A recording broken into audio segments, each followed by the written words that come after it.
lot of people go through life doing things badly. Racing's important to men who do it well. When you're racing, it's life. Anything that happens before or after, it's just waiting.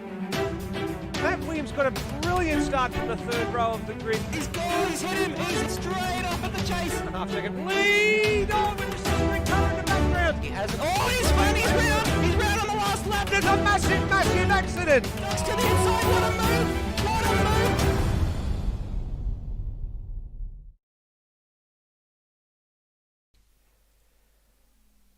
Good evening, everybody. Welcome to the penultimate round of the AMS Oz GT3 World Series for 2020. That's right, you heard me correctly. The penultimate round, the second last round. And it's a place where we've had so many incidents, and you can already see the cars getting into it there on your screen. This place, the last time we raced here, was 16 months ago, and some people said it was a bit of a shit show, but we had an awful lot to talk about, and we kind of expect it whenever we come to this circuit. The safety car probability at Monza is extremely high. I cannot recall a single AMS Oz event that has not featured the safety car at this circuit. And we expect that tonight is going to be no different, especially with the size of the field that we have already assembled to tackle the 90 minutes around the iconic Temple of Speed. For the very first time in AMS Oz history, we potentially could see a GT3 champion crowned with a round to go. But, and if it's a big but, everything must go according to plan for the points leader tonight to make that happen. Thanks for tuning in to Outwell Broadcasting's coverage of the AMS Oz GT3 World Series. My name is Steve DeVries, and as always, I'd like to welcome Josh Bagsy Bags and Michael the Floodman Zalavari into commentary. Gents, good evening. Evening, good to be here. Missed the last round, so got to get back in the hot seat, and what better place to do it than at Monza. It's one of the best tracks, one of my favourite tracks. Yeah, I'll echo that statement, Bagsy. Good evening, Nether. Good evening, everyone. It's one of those iconic motorsport bull rings that probably wouldn't be made if it was a modern track, but because it's got that great history behind it, it's really different compared to everything else that we've been to this season. So big Temple of Speed, as Nether called it. So it's going to be a really good one tonight. Yeah, well, the Temple of Speed is the nickname that it has, given the speeds that Formula One cars achieve here in their prowess. And of course, go to places like Mexico City, which pretty much blow that almost out of the water, given its high altitude level and the low drag coefficient means that they get some more top speeds pretty close, or a little bit more than what you can get here at Monza. But nonetheless, it is still a very, very fast circuit, and the times that we've been seeing in practice so far mirror that of what we saw 16 months ago as well. So we do expect it to be a very, very quick race, albeit having to account for a possibility of a safety car. Now, Bagsy, you missed the last round, which of course was a pretty interesting one at Istanbul. Michael and I had a great time calling that race, and we had a brand new race winner to go along with it as well, didn't we, Michael? Yeah, first win in AMS Oz, I think, for Peter Savage. He was absolutely the class of the field a fortnight ago, and he's rocketed up the standings. But we had a lot of drama at the head of the championship with one of the main championship contenders, Will Devenish, suffering a DNF due to a hardware issue. So that's really thrown the cat amongst the pigeons. And as you said earlier tonight, Nether, in that intro, we could see for the first time a championship decided for GT3 before the final round.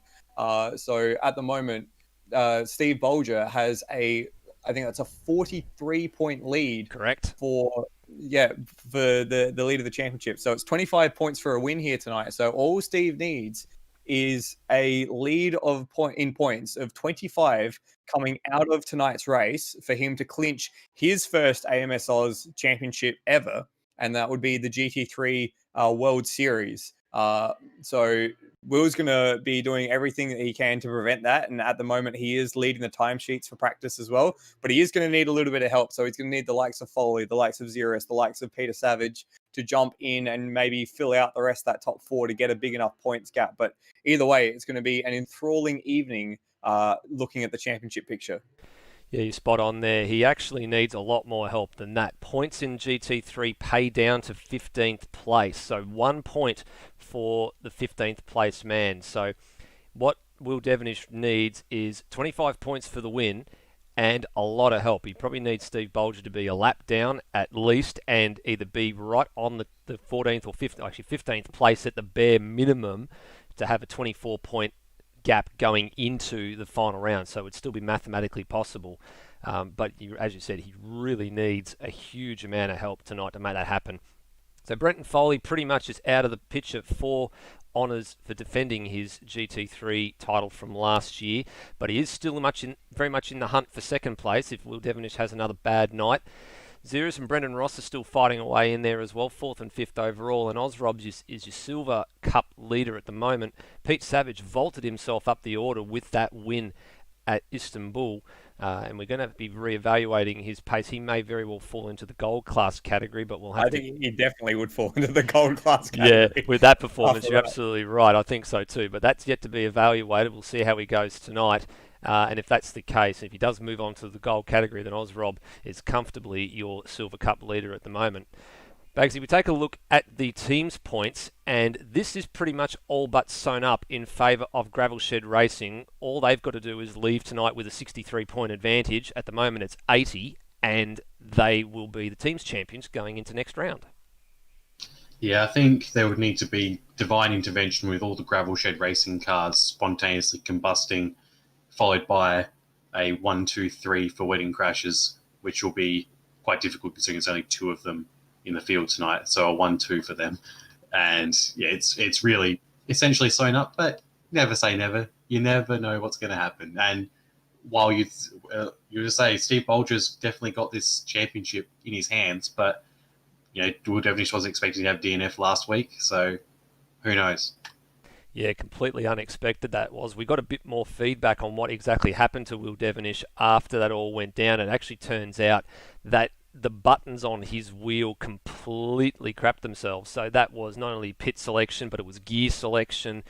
It was everything. He runs a Simicube, one of the high-end direct drive wheels, and all of a sudden the input for the buttons, which I think is USB, just all went to pot. It did not want to communicate, didn't want to cooperate. He couldn't do anything. He basically couldn't drive the car. It was stuck in gear, and all he could do was run around. Resetting it had no effect, and unfortunately that meant he was a withdrawal from the race.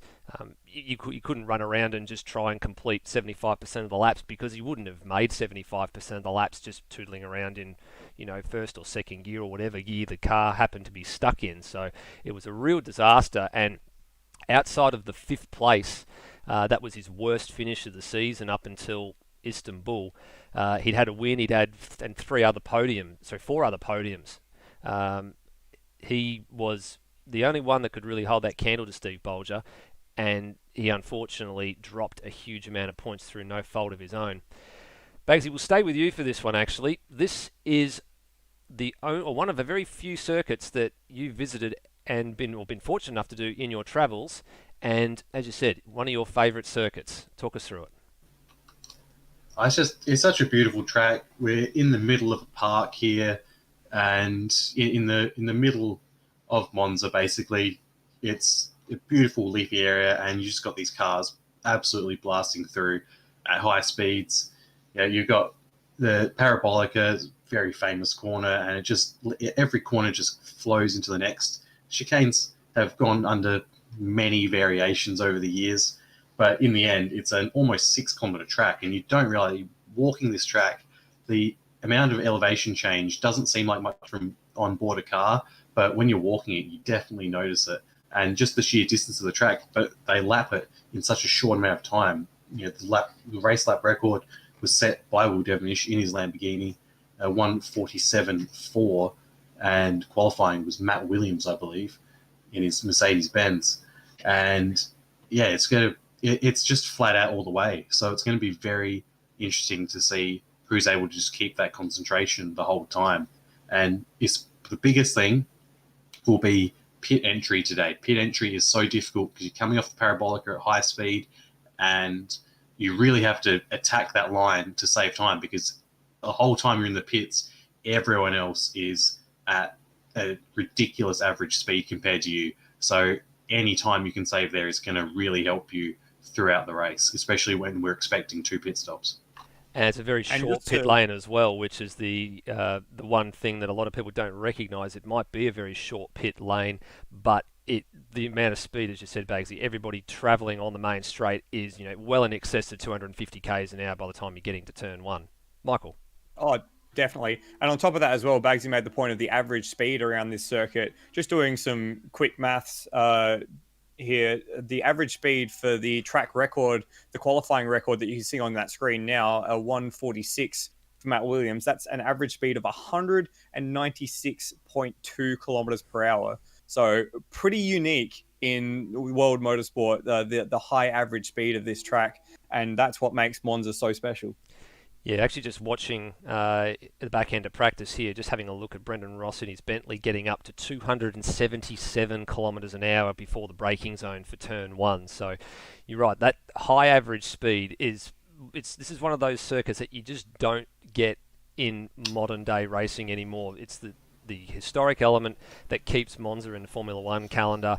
But still, Michael, it does get its fair share of GT3 action as well, mainly in Blancpain series.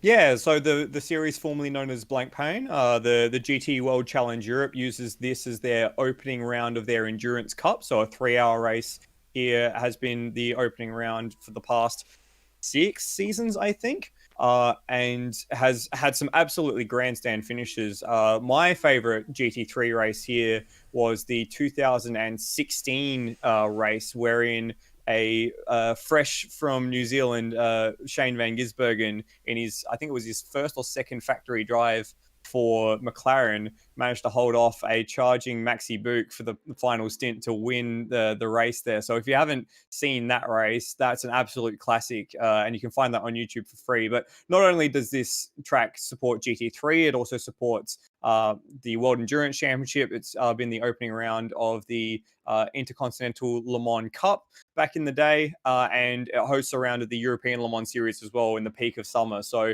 while that racing hasn't been going on for the moment, certainly does service a lot of sports car racing here in GT3 especially. Yeah, absolutely right. Go on, Bagsy.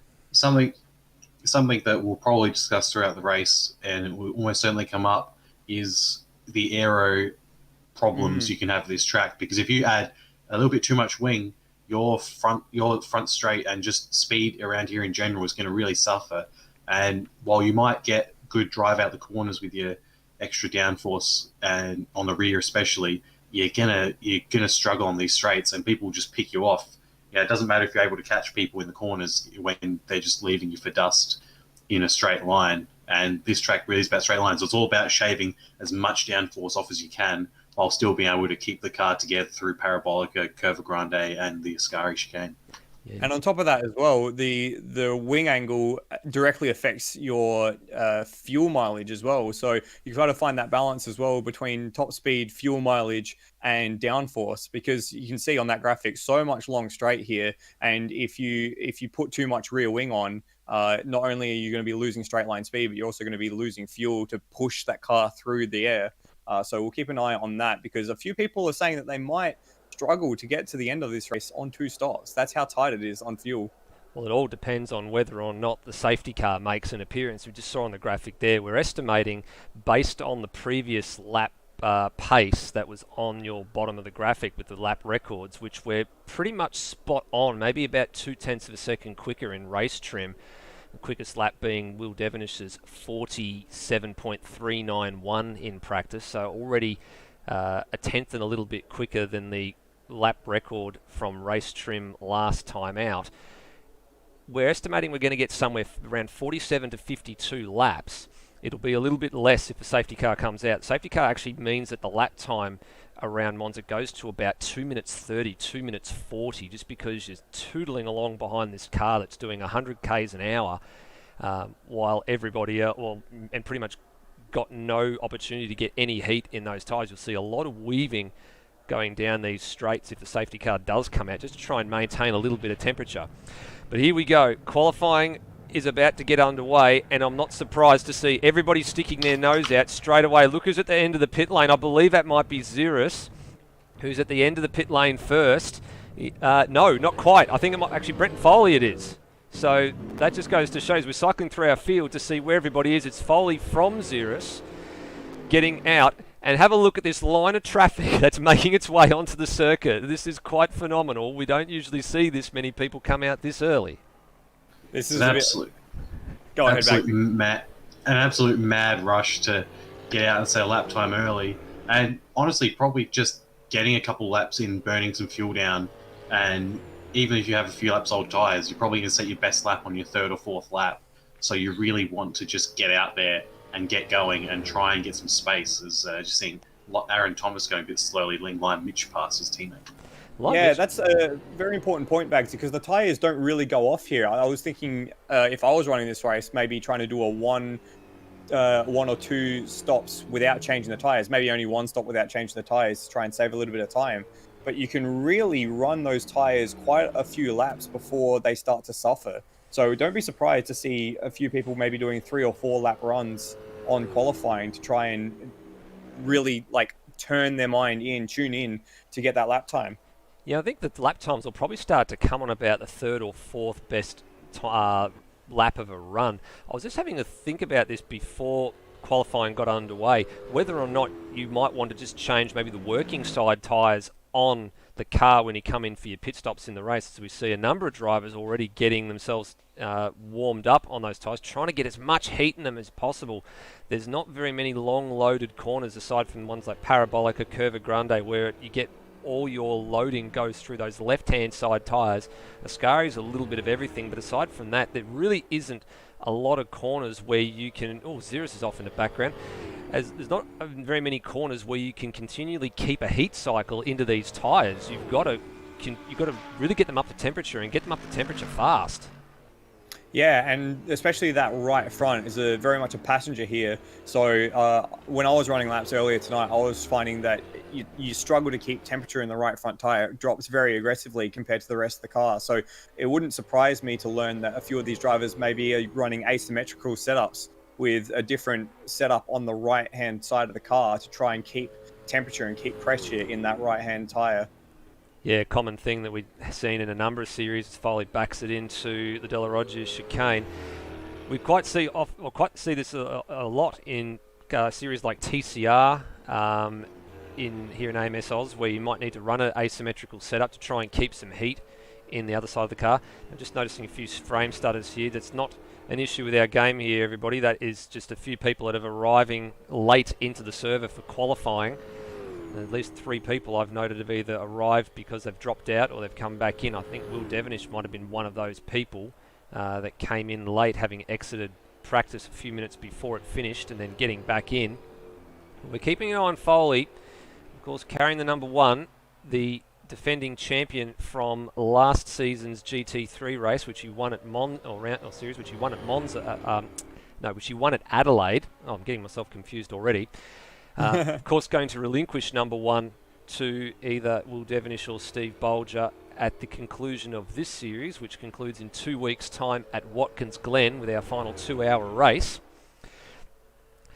Now, the one thing to remember here too is the start-finish line comes up pretty quickly. So there it is. Foley's gone with a 47.7, which is pretty close. It's only about 4/10 away. And Liam Mitch pumps it in 47.1. So this is not qualifying pace. This is the kind of pace that was very similar to what we saw in practice with race runs, about 2/10 quicker. So I think we're probably going to see times for qualifying that we expect pole's going to be about a mid-46. And that would put it pretty close to the current lap record, which we saw earlier was a 46.3. So that's the carrot that everyone's chasing. And based on how people were going earlier tonight, you could see that fall. Not quite yet, as Liam Mitch is up again to the first sector as Peter slots into second place, Peter Savage. But as we made mention, we could see quicker laps coming through later on in the qualifying stint. So keep our eyes peeled to see who's on quick laps, because we might see something very special tonight. Yeah, I think we could.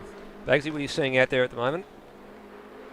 I was just watching. I think Liam Mitch may have backed off this lap a little bit because he went a little bit wide coming out the first Lesmo. So I think he may be, he's just pulling off the side there. He's going all the way back to the pits. So that's as an interesting decision to make. I thought just staying out, keeping those warm tyres might be preferable to going back into the pits. Yeah, I think his teammates as well, Aaron Thomas, was out there as well, just ahead of or behind Kalen Duncan, who made a bit of a mistake between Lesmo 1 and 2. That's another one of the BMWs. Brock Harvey was in one of the BMWs as well, but I think that car has been relinquished. Memory escapes me as to who's now picked up the drive in the third of the Matt Harvey Repair and Tune BMWs. I can't help you with that one. I thought it was just I think it might be a late admission. Thompson. Yeah, I'm pretty sure I saw two of them. Sorry, at least three of them, but I could be mistaken. Of course, Lewis Wedding was running around in a replica of Steve Burko's Lexus earlier tonight, and I was worried that he might be running, going for a run around. He did say that he was interested in doing the Monza round. He has, of course, been doing the live stewarding for us in recent weeks. Matt Schwass commences his first flying lap in Gravel Shed Racing, the Lamborghini. What's an interesting fact here, gentlemen, is Steve Bolger, the series leader, was actually running the Lamborghini the last time we raced here as well. And we've actually got a little video coming up a bit later on where you'll actually see him running around in the Lamborghini, and he had a bit of an off earlier on in the race. Managed to finish inside the top 10, but that's all he's got to do tonight. Now, Bolger's currently in 6th place, and I think just driving within himself at the minute, just got to qualify and just keep it on the road. Just most importantly, you don't want to be in the middle of the field. You want to be sort of in those top 3 or 4 rows to avoid the carnage, if there is any, on lap 1. He's a little bit away from the top 3 at the moment. He's over half a second behind 3rd place Peter Savage. The top 3 are all quite close. Only 6 thousandths between Foley in 2nd and Savage in 3rd. And Bolger's going a bit better on this lap, but only still 2 tenths down in the first sector. So at the moment, he's not looking like troubling that top 3, and he's more focused on Greg Turra, that is, and Brendan Ross than anyone else in the top 4. That's right. Here's a man on screen that has a bit of a chip on his shoulder, Bagsy. This is a man who qualified, as you saw on the track records, holds the qualifying lap record. Matt Williams, aboard Mercedes machinery, and was on track, as there's a bit of a moment there at the second chicane, was on track to have a pretty decent win in that race very early on, and then an unfortunate disconnect for him meant that he didn't complete that race, but he was the man in form on that particular night and probably has got a bit of a point to prove, I think. Yeah, he absolutely dominated last time out here. It was such a shame that he wasn't able to convert it into a win, and it's the nature of sim racing, where just like in real life, anything can happen that can just end your race like that, and you have no way to control it. And it's unfortunate, but it's sort of a good adds to the realism almost, doesn't it? Yeah, it certainly does. Michael.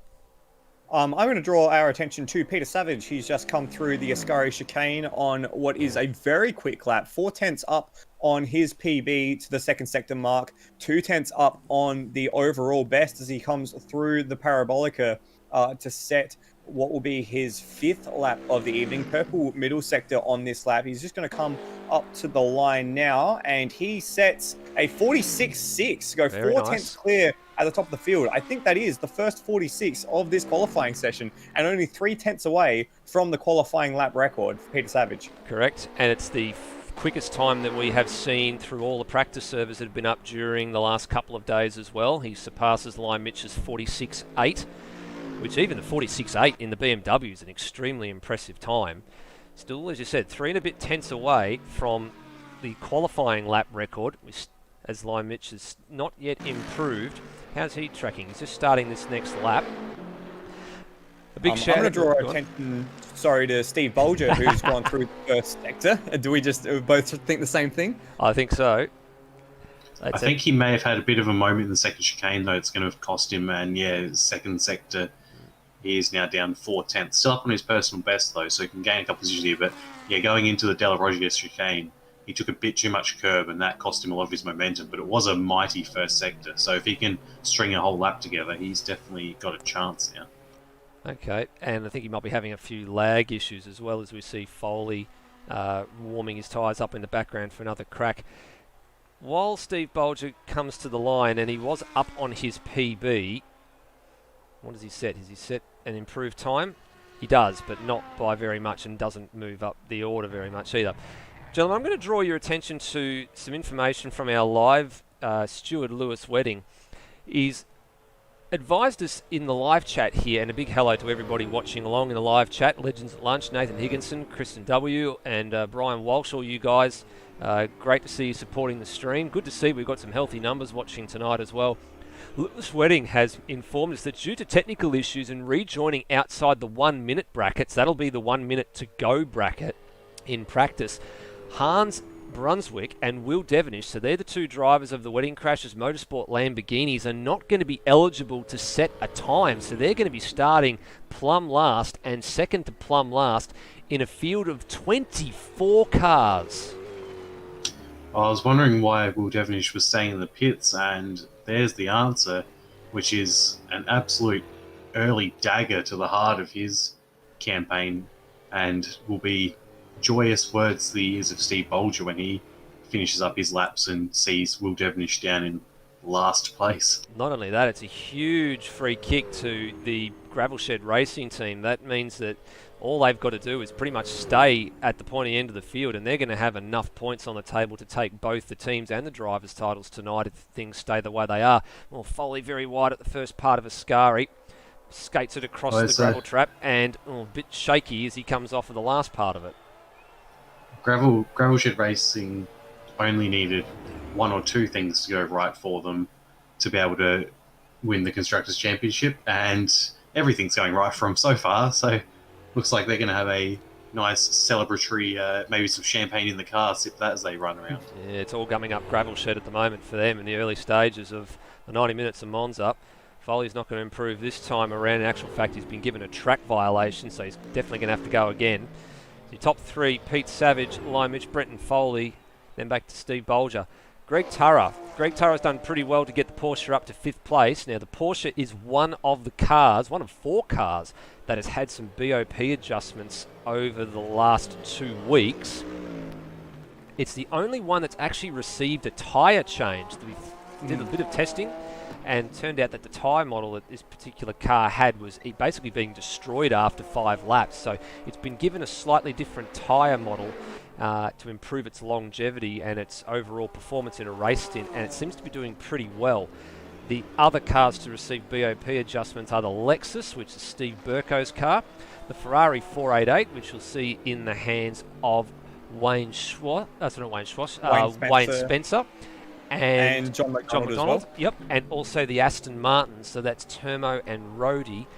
They've all had centre of gravity adjustments, a little bit of weight distribution for some, and in the case of the Aston, it's had an extra 10 kilos of ballast added just to improve the overall handling. Right, 1:50 to go. If you're not out there right now getting ready to set another flying lap, you are not getting another lap in, period. Greg Turra's only going to get one more lap. Will be the last person to... He may be able to get another lap based on when he crossed the line. It's going to be very close to him. So he's currently in second. He could have a late last gasp charge for pole. Yeah, if he does about a 47 or a 48, he'll get, on this particular lap, he'll get to the line with about 2 seconds remaining. So not much time in it. Peter Savage has had an issue at the Della Roger chicane, so his penultimate lap is not going to be a fast lap. If he gets round in time, and he's just ahead of Limich, so he should be able to. Yeah, and Limich is up at the first sector split as well, so not by very much as well. Just a brief yellow flag, very, very quickly cleared. So that's good news for Limich. How does he take second, Lesmo? Very nice. Good run off, good drive off.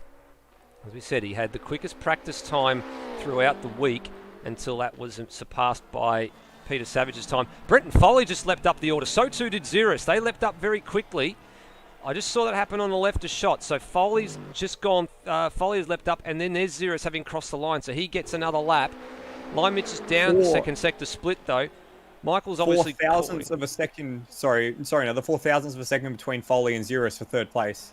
That is mega, mega stuff. And Foley's on another flying lap, and so too is Xeris. And Bolger's only another 7 thousandths behind Xeris as well. So 3 of them essentially within 100th of a second. So We could see something a bit special from Brendan Ross here. Purple to the first sector, fastest of anyone, 33.6, as we have Line Mitch just crossing the line as time expires now. So everyone is on their final lap now. So Foley is the next man to cross the line. Oh, that's Greg Turra very wide in the background. So we've got Foley, we've got Matt Williams, and we've got Foley, Matt Williams, and Greg Turra. I don't think Turra's setting a lap, just judging by him going sideways and side to side out of the Ascari chicane. Foley's aborting. Foley's pulled the pin. So Foley's pulled the pin. Matt Williams in 18th Folger's place. the next to cross the line. We cycle to him. What does he do? He improves his time but doesn't vault up the order. Greg Turra's aborted. Kalen Duncan is the next man in the Audi.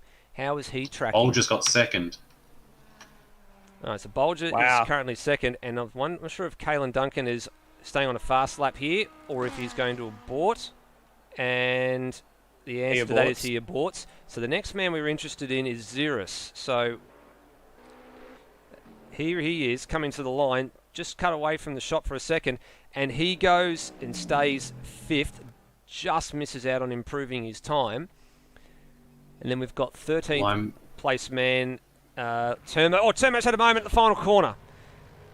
And there's Rhodey's teammate, who was in 19th, and aborts that lap as well. So I think a lot of drivers have decided to pull the pin on this one. Lime Mitch needs 2 tenths in this final sector to be able. He just needs to fire it into Parabolica, hope it sticks, and then stamp on the throttle as soon as he can. And that short run to the line, is he going to be able to improve? He's already third, so Steve Bolger's only 200 or 300 seconds. He goes front row. Gets him. Wow. Very, very nice. 5 thousandths of a second? Yeah, 5 thousandths of a second between himself and Bolger. That is a fantastic late surge. That is huge. Have a look at that. So look at the margin. So Pete Savage was the only man to get into the 46s there, and then fractionally quicker than Steve Bolger. And then Xeris and Foley separated by absolutely nothing as well. So some very tight margins down the field. The rest of your top 10, Greg Turra leading Porsche, Brennan Ross, Aaron Thomas making it 2 BMWs inside the 10, Ozrob, and then Noah Turra getting the Nismo Nissan into the top 10 as well. What a cracking session. Those gaps at the top, though, oh my god. Well, we've seen this on a handful of occasions in a number of series, not just in GT3, but we've seen it, I think, in supercars and a few others as well. The margins are becoming really, really tight over the course of a qualifying session, so some great driving all around from everybody.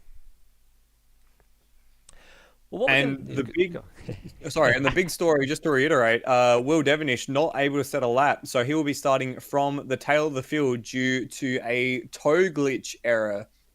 So he rejoined outside the acceptable window for the qualifying session. So he will start 22nd on the grid tonight. And remember, he needs to finish as close to the head of the field as he can. I think if he finishes second, he can't win the championship. So he needs to finish first and hope that Bolger earns no more than 7 points. So that's 9th position. So he needs Bolger to finish outside the top 10 and to win the race if he wants to keep this championship alive going into the next round of the season. Yeah, spot on. Well, what we'll do now is we've got a little special package prepared for all of you watching in the live stream, and this is an opportunity for Michael and for Bagsy to go off and have a bit of a look at the live stream as well. For those of you that have only been tuning into the streams recently, you may not have seen what happened last time out that we were here at Monza. As we said, it was 16 months ago. So here's a little bit of a sample as to what went down the last time we were here. We were calling it Monza Moments. We'd like you to have a bit of a look and tell us your favourite moment in the live chat once you've had a chance to look at them all. And then look at a pair of angry Bentleys, and through goes, oh, Brendan Foley's got into the back of Will Devonish and turns him, half spins him. So Devonish, the innocent victim there, Foley just a little bit too hot as a result of that slipstream, and that puts Will Devonish, all that hard work he did, right down the tail end of the field. Replay coming up. Sure, a couple of people will not be too unhappy to see Devonish spun after the start antics. Yeah, Foley just backed it in a little bit too much. He's obviously had an issue at that particular turn already, and just got in there way too hot. Foley now latches onto the back of Steve Bolger in the background. Now Lewis Wedding's going to try the same trick to Will Devonish. Geez, this is fantastic racing. Corey Ott's going to try and go with Devonish. No, he's not. He's going to try and go with Wedding. Down the outside this time. Wedding breezes past the Lamborghini, but back on the brakes. There's going to be a 3-wide battle into turn 1. Who's going to come out? Wedding. Wedding gets the job done. Corey Ott round the inside, then down the outside. What a move by Corey Ott. And then Will Devonish, in a matter of a few seconds, has gone from 5th place to 7th place, having done more hard work and had it all come a cropper again. And what is Wedding going to do? Wedding stays high. He knew that Devonish was coming, and Devonish, he's got his elbows out all right. He doesn't care. He just goes straight on through. Straight on through. Now the slipstreaming takes place again. As you said, Dagsy, Temple of Speed, Slipstream City. Here they come. Second verse, same as the first. Let's see who makes it through the corner this time. Absolutely. Well, Wedding's going with Devonish. Ott's going to be on the inside here. How late can Ott be on the brakes? Very, very, very late. Backs it in. Geez, what a good breaker he is. He managed to make that move look simple. And then he vaults himself up the order to 5th place, but Devonish is not done Dipped yet. the wheel in the grass, though. He did, and it's compromised his speed very, very slightly. Devonish tries to hang it around the outside, but the inside line's where it's at. Now Ott needs to go defensive, but Devonish is just too close for him to go defensive so early. But Devonish thinks better of it. Ott gives him the space. And now the battle resumes again on the way down to Lesmo. You can't take your eye off these guys. They're changing positions hand over fist, leaving each other some space. Good driving from Ott. Down the inside goes Devonish. Hopefully this is going to be over and done with in the next couple of corners, because I'm starting to run out of breath.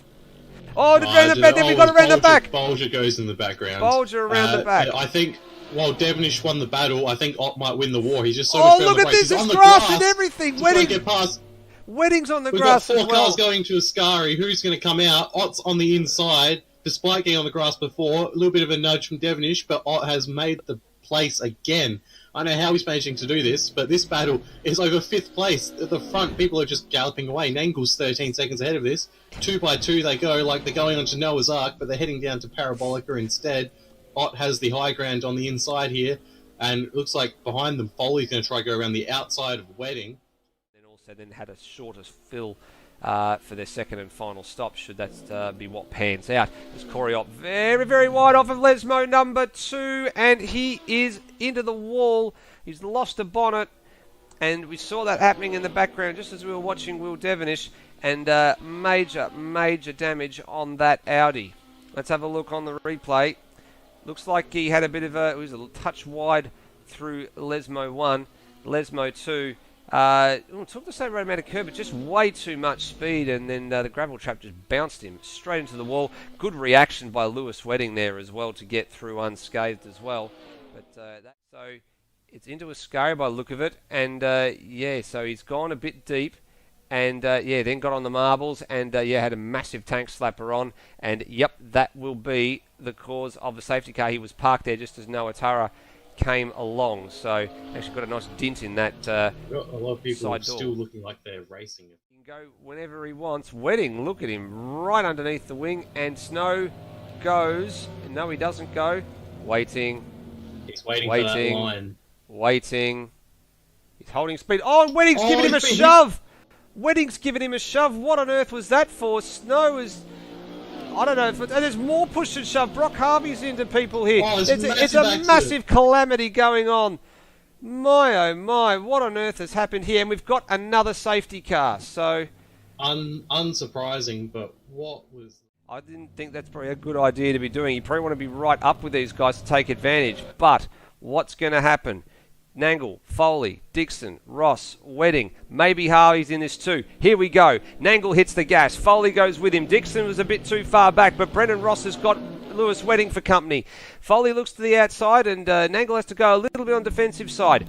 Dixon's going to have to defend. Here comes Brendan Ross down the inside, but he couldn't get it stopped, and he has to shortcut the chicane, so he's going to have to surrender that place back. That'll put him almost out of contention. Wedding will stay with Dixon.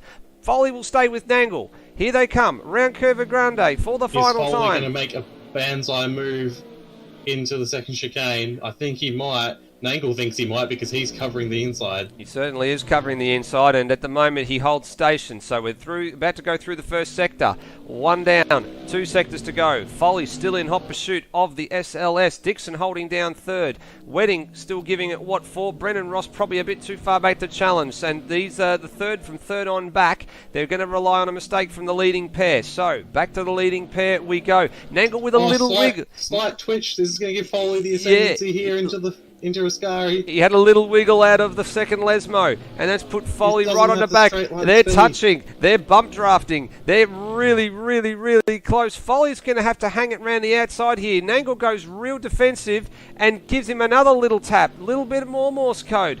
Now there's only one more opportunity left to get the job done. Foley. Dixon's trying to buy into this if he can. Wedding's going with him. Brennan Ross is now hanging on to the back of Wedding, so Wedding's a bit too far back to challenge. Nangle on the inside. Foley on the outside. Nangle looks like he's going to hold the line. Foley round the outside. Can he get the job done? Can he get on the power a bit early? No, he can't. Dixon's going to buy into this if he can. Foley tucks back into the draft. What's going to happen? The top 5 are going to cross the line within a second of each other. This is incredible. Foley, Nangle's just weaving. He managed to get it done. Greg Nangle wins this race. Foley second, Dixon third, Wedding fourth, Ross fifth. Brock Harvey held on for sixth from a hard-charging Corey Ott. Devonish Snow and Ozrod rounding out your top 10. And carnage ensues at the back end of this race. Well, there you have it. The 7 Monza moments from the last time we were here, March 3rd, 2019. As I said, almost 16 months ago, and that's what went on. It was a 90-minute race then. It's a 90-minute race tonight. Michael, Bagsy, what about it? Do we think we're going to get more of the same? What's your favourite moments out of those 7, guys? I'll go first if you don't mind. That battle between, I think it was Devonish, Wedding, Ott, and Ross, that was awesome stuff. Like that level of racing to go, what was it, 3 wide into the first corner and then 2 laps later go 4 wide down the back straight onto the bridge. That's crazy stuff. That's like as crazy as it gets in real racing. So if we see some more of that tonight, I'll be very happy. And to also keep in mind, for those that didn't watch the live stream, that battle was going on for about 4 or 5 laps, and that was probably the best part of the whole lot that we took. So if you want to go back, have a look on this channel and watch that race, because that was some of the best racing we've seen from this racing side by side. Bagsy, how about you? Yeah, I can't go past that battle between Ott, Wedding, Devonish and Foley. It's probably my personal favourite bit of racing over all of the Automobilista Australia races that I've seen, commentated on, heard about after. It was amazingly, it's hard to describe how good it is watching racing like that, and consistently over several laps as well. It's great to be able to commentate it, and it's great to watch it back again, because it was just, if we get anywhere near that tonight, I will be extremely happy, because that was some of the best racing you'll see on any sim anywhere. Yeah, I completely agree. For me, it's a little bit different. I actually, in terms of the outright racing, yes, that particular little snippet of footage with the 4 of them going side by side and 2 wheels in the grass from 2 different cars, that is some of the, people just showing absolute commitment. For me, though, I like the downright unusual, and the unusual one was the serve that Lewis Wedding gave Jamie Snow, which we completely didn't expect. We dove really hard into what happened in that whole thing. So, obviously, Snow being the lead or the net leader when the safety car went back in, it was his prerogative to go when he needed to go, and Lewis just didn't anticipate the start and got into the back of him. So that was problem number 1 that then led to the change of the race leader having control of the field and the engaging of the pit lane speed limiters. But what went on after that was just absolute chaos. There was, I think it was Brock Harvey getting into Rhodey, who got into a couple of other people as well, and then 4 or 5 cars off the road with damage, and all of them managed to get repaired and get back into the race, which staggers me considering how many of them got into each other. But what they say is safety cars breed safety cars, and that was what was on the bottom of that graphic. That was simple. Something that I noticed just through watching those clips is we saw Corey Ott having his off out of Lesmo too, and taking some fairly severe damage. And he recovered back to 6th, I believe, at the end of that race, despite all that. So it was quite a good drive from him as well. And there was anyone could have really won that race of the top 6 or 7 quite easily, maybe even further down. Spot on. Just keeping an eye on things going on in practice. Just passing a message back to Lewis Wedding that there's been a few. I think the driver's briefing may have gone a little bit longer than expected, which is good timing because it allowed us to have a bit of a look at that video. And now that everybody seems to be getting ready to line up just to go out for a bit of a practice start and some practice pit-ins, so we'll pick that up in just a few moments. What we might do though, gentlemen, very quickly is have a look at some of the items that are upcoming in the next couple of weeks. So once the World Series is over of GT3, and as you can see there on the calendar, we are currently at round 8 and just the one more round to go, which is the Watkins Glen round in 2 weeks' time, which a number of people are looking forward to. I think I'm definitely looking forward to that. One of the tracks we get to run again for the first time, like a number of circuits that are on that calendar. The same continues over into the GT3 Sprint Series. So here's the GT3 Sprint Series calendar. Only 6 races, but there are 2 races a night. So 2 30-minute sprint races. So more circuits we have not handled GT3 machinery at before. So Okayama, The Bend, Suzuka we've been to a couple of times. Phillip Island we've been to a few times, but not in GT3s. Sakhir in Bahrain, and Road Atlanta, again another one that makes its first appearance in AMS Oz, and a couple of nighttime races in there. So Suzuka and Sakhir are going to be some daytime into dusk, or in the case of Sakhir, night. Bagsy, Floody, not a bad calendar for considering it's only pretty short, and then that leads into our endurance calendar later on in the season.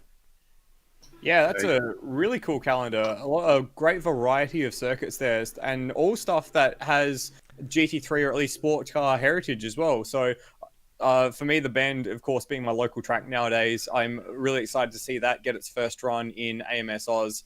And Road Atlanta as well is one of my favorite circuits in the world. So hosts the Petit Le Mans, which is the final race of the IMSA season. So to see that as the final race of our sprint season is actually really, really exciting for me. What about you, Bagsy? What are your highlights in that calendar? I can't go past Suzuka and Phillip Island for me. Both 2 up there in terms of the definitely top 10 circuits for me. And yeah, just they're both very similar tracks. They have that same flow. They flow with the terrain, and they just present lots of good opportunities for racing. And the good thing about Phillip Island too, and I speak personally from my involvement with the Phillip Island Auto Racing Club, Island Magic last year, we were actually slated to have 2 one-hour endurance events for trophy cars, not GT3, but close enough to the mark, the trophy class cars.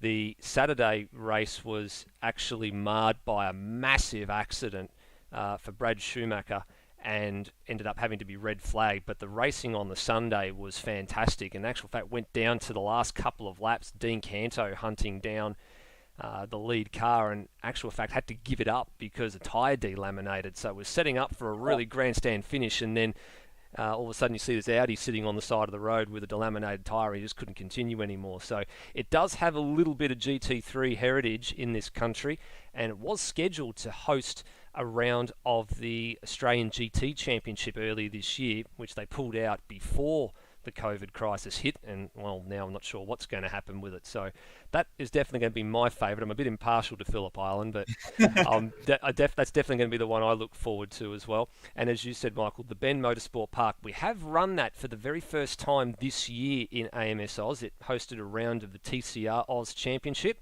It's also going to host the final round of the supercars for us this year, coming up in early December. Now, this is one you can talk about here, Michael. This is something that kicks off tomorrow night, and Brock Harvey's done a magnificent job getting this up and running. It is the ATCC Group A Championship. 12 rounds in what can only be described with 2 words, and that's old school. Oh, absolutely. Old school is cool. yeah, the work that's been put in for this series, the ATCC series by Brock, and I think Will Devonish and Mike Coulston as well, organising the series. I am really excited because ATCC was a little before my time, so I've actually taken on a little bit of a challenge to go back and learn about a bunch of these things as well. So if you join us for the ATCC series on, we're actually, me and Kiwi, who do the normal commentary for the TCAC series, which Brock also runs, have set up our own YouTube channel to tie in with our podcast as well. So that'll be on, we'll have our first stream on that tomorrow night, which will be Endurance Chat Media. With our podcast Endurance Chat. So we'll be bringing that action to you tomorrow night, and we'll be dropping as many little fun facts and trivia as we can get. So we've done a fair bit of research and really looking forward to commentating this. I had a run in the cars today just to get a bit of a feel for them, and it's very different to a lot of the series that we're running currently. Very tail happy and not a lot of braking. So it's going to be very interesting to see how these cars, the challenges these cars present are coped with by the likes of Brenton Hobson, Will Devonish, and other people who are in that group. So yeah, I'm really excited to have a go at this one. Bagsy, we can speak from a little bit of first-hand experience with our other affiliate, ARW. We did do a Group A championship a couple of seasons ago. Probably not as refined as what this mod was. This had a little bit more work gone into it, but you and I actually teamed up in a pair of Nissan Skylines. I think it was the R31, I think it was from memory, when we... I think it was a BTC Datsun Racing, I think it was, whatever it was called back in the time. I believe it was I think it was an R32, but I could be wrong. It sort of has locked away that memory a little bit. It was a while ago. I think it was almost 2 years ago now that we had that we ran that series, and yeah, not quite as polished as this mod is. So it's going to be very interesting to watch. And we did have experience running them at all sorts of different circuits. I think some of the ones that we ran were Ibarra. There was also Lime Rock, and a couple of other ones that that really sort of tested those sorts of cars. And keeping the flow up in some of those old cars was really important, especially at places like Lime Rock. You take a look at some of the tracks that are on that calendar where flow is sort of very important. Winton, to a degree, in some sections is very important. Hidden Valley, the flow is important. Some of the ones that are really, really odd, and one that we haven't been to before is Lakeside. So looking forward to Lakeside halfway through the season. That's going to be a first for AMS Oz, dusting off some of the tracks that back in the day were very, very popular and drew huge crowds to some of these events.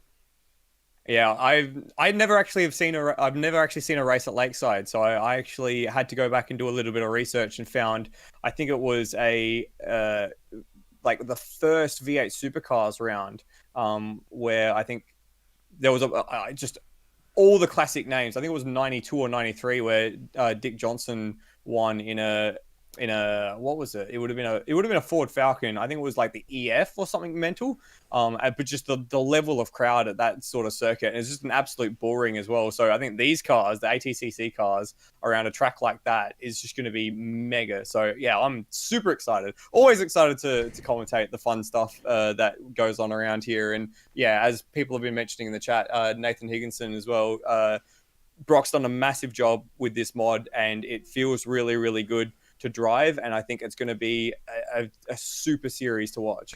Yeah, Nathan himself doing some pretty handy work with some of the 90s supercars that you've been seeing posted on AMS Oz and on the Australian Sim Modding Facebook page as well. Some of those, VP, VR, XVT Commodores, the EB Falcons, those ones he's getting. He's a bit of a master when it comes to all things three-dimensional at the moment, so every couple of days we see something new and gets a lot of likes, and I think a lot of people are itching to get their hands on some more of that old school content, which is great to see. Great to see good support for Australian sim modding. Now, I'm just keeping a bit of an eye on things here in the warm-up session, as we'll flick over just to see what exactly is going on. There is a bit of a late start. Lewis Wedding just apologising for the late start. A few people obviously are missing a couple of updates. I think they might be the BOP updates, which is a bit strange because usually you'll get people that'll be booted out virtually straight away if they don't have the right parts of the mod installed. Seeing a couple of drivers coming in for some pit stop practice. A few other drivers just out there cutting a few laps.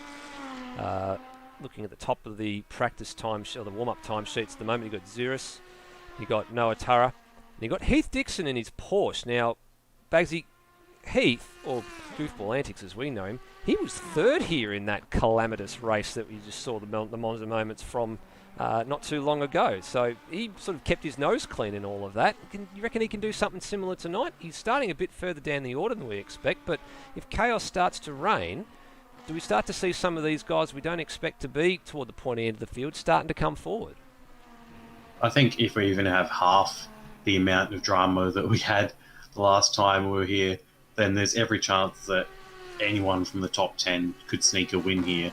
And it's going to be almost certainly a safety car, given the fact that if you do have a crash, it's going to be a high speed and probably going to leave you sliding across a chicane of some kind. So I think that we won't just be looking at the top 3. And I'll be honest, I wouldn't put it past Will Devonish to make a charge from the back to potentially have a go at the win, which would be an absolutely brilliant drive. If he can come from the back of the field and win the race, that'd be something staggering. I think we've only ever seen it done once in AMS Oz competition, and that was the opening round of Supercars last year, where we saw Mitch Hathaway come from the rear of the grid to win that race. And that was a 250 kilometre race, and I still am amazed that he managed to fight his way through the Adelaide Street Circuit, through everything that happened, and make his way to the front. And he was involved in quite a fantastic number of battles along the way, and still got the job done. So he did a Craig Lowndes then? Pretty much. All right. Looks like everybody has got their updates in order. 23 cars have made it to the starting grid of this race. We had 24 in the qualifying session. Looks like we may have lost one car. I'm not sure if that was Lewis Wedding bailing out of the car or if that was a car that hasn't re-emerged. But nonetheless, 23 cars is how many cars we have currently sitting according to live races. And of course, live timing for those following along in the live stream comes to you from amsoz.liveraces.com. There's actually a bit of work going on with live races, with getting all of our historical data in order, so you can go back and have a look at all the results over the course of time. Bit of a project in itself, that one. There's been quite a lot of events, as you can imagine, in with AMS Oz now being in its 3rd year of existence. And the grids just keep getting bigger and bigger. This is one of the ones we expected we'd get a large field for. Not the largest field that we've seen, but 23 cars is still pretty handy, and Bagsy's got the running order.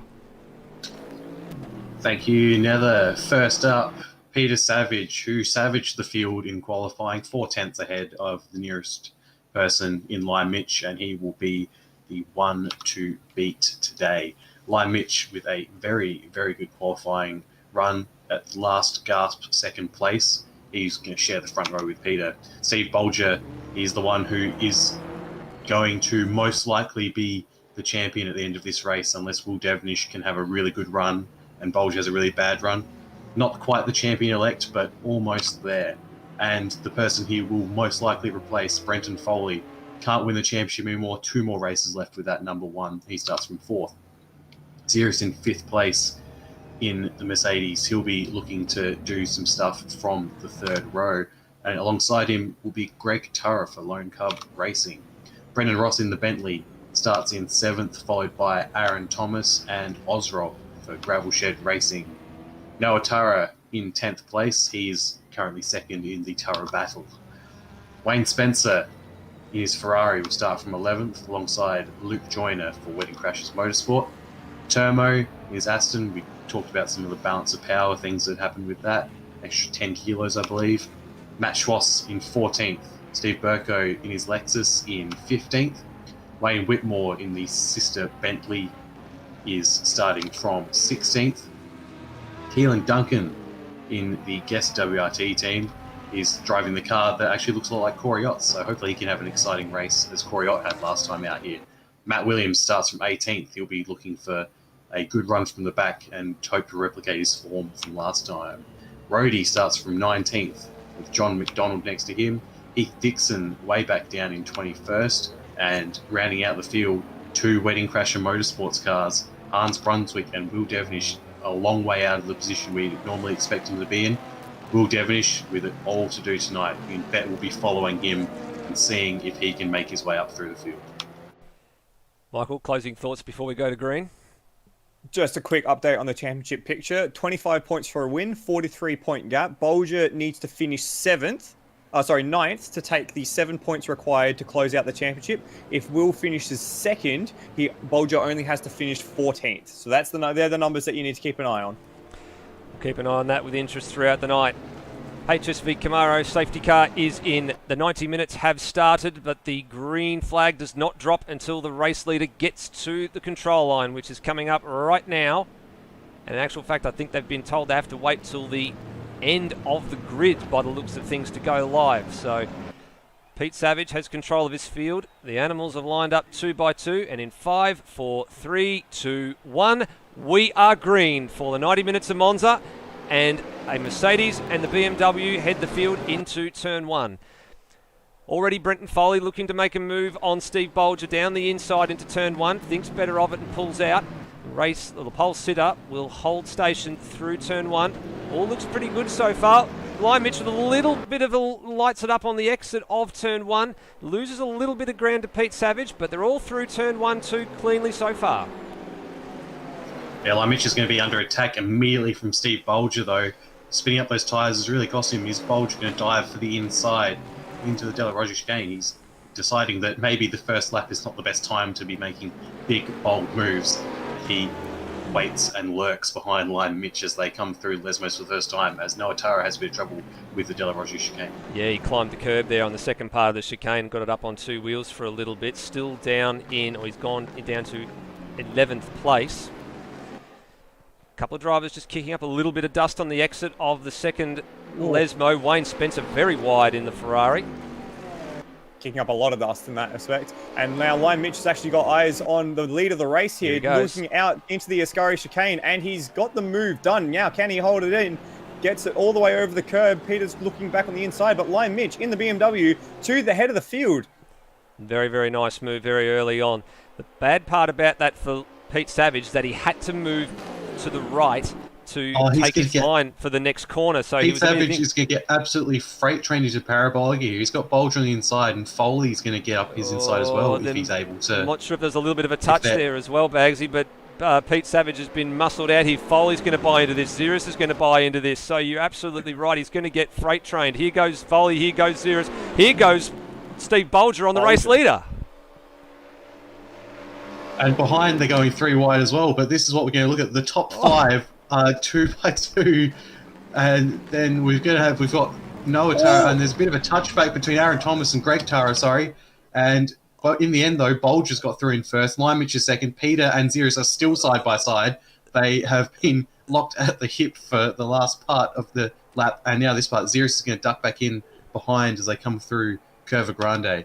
And Foley, who was looking quite good, has ended up dropping back into the clutches of Brendan Ross. Did Xeris give Lime Mitch a bit of a tap? I'm not sure if he did going into turn 1. That's exactly what I was about to say. It was very lucky that Mitch was actually able to hold on to that, because he did get a tap, and quite a significant one too. So that probably helped Bolger just ease up the inside there, knowing that Lime Mitch was struggling to arrest the car through that first corner. Now Lime Mitch has got Savage for company, and climbing over the curb there, it actually seemed to unsettle the BMW a fair bit. And now he's got 2 AMGs directly in the wheel tracks, so they head under the old banking and towards the Ascari chicane. Luke Joyner was the fastest man through Sector 1 on that particular occasion. Purple first sector, 34.7. He's all the way back in 12th place on your graphic you can see there. Our men that started at the back, Will Devenish and Hans Brunswick, have only made up a couple of places each. Devenish is up to 19th, Brunswick up to 20th, so they're off the back row, but they're still working their way forward, and you might be able to just see them start to sneak into shot. There they are, at the top end of the back straight. Devenish actually just picked up 2 positions there as well, so he's now into 18th, 17th even. So, yeah, it looks like there was a quick swap of positions between Brunswick and Will Devenish. Brunswick giving Devonish a bit of an easy pass, I think, further back, just to let his teammate go past. But speaking of passes, Peter is looking to take back his position from Line Mitch. His pole position has dropped into a third, but it looks like he's suffering in his straight line speed there. Either that or he's just being more cautious at the moment. It could just be that he doesn't want to, as he goes right up into the back of Line Mitch, that gives him a bit of a bump. Yeah, it could just be he doesn't want to do anything too crazy, or doesn't want to give the slipstream through Curva Grande to try and make a move into Della Roggia. Yeah, we just went on board with him just to see how he was looking, trying to get the pass done. And you're right, it looked as soon as he came out from behind the BMW that the Mercedes started to stall a little bit. So this comes back to that aero package that these guys have decided to run, whether they've gone with more wing or less wing, and the amount of downforce they're running as to if they can get that pass done. You really need to get a good run off of Parabolica to go with your slipstream. Otherwise, you may end up stalling out when you get to the top end of the straight. I did say getting north of 270 k's an hour, getting into the braking zone for turn 1, and that's even with a full load of race fuel.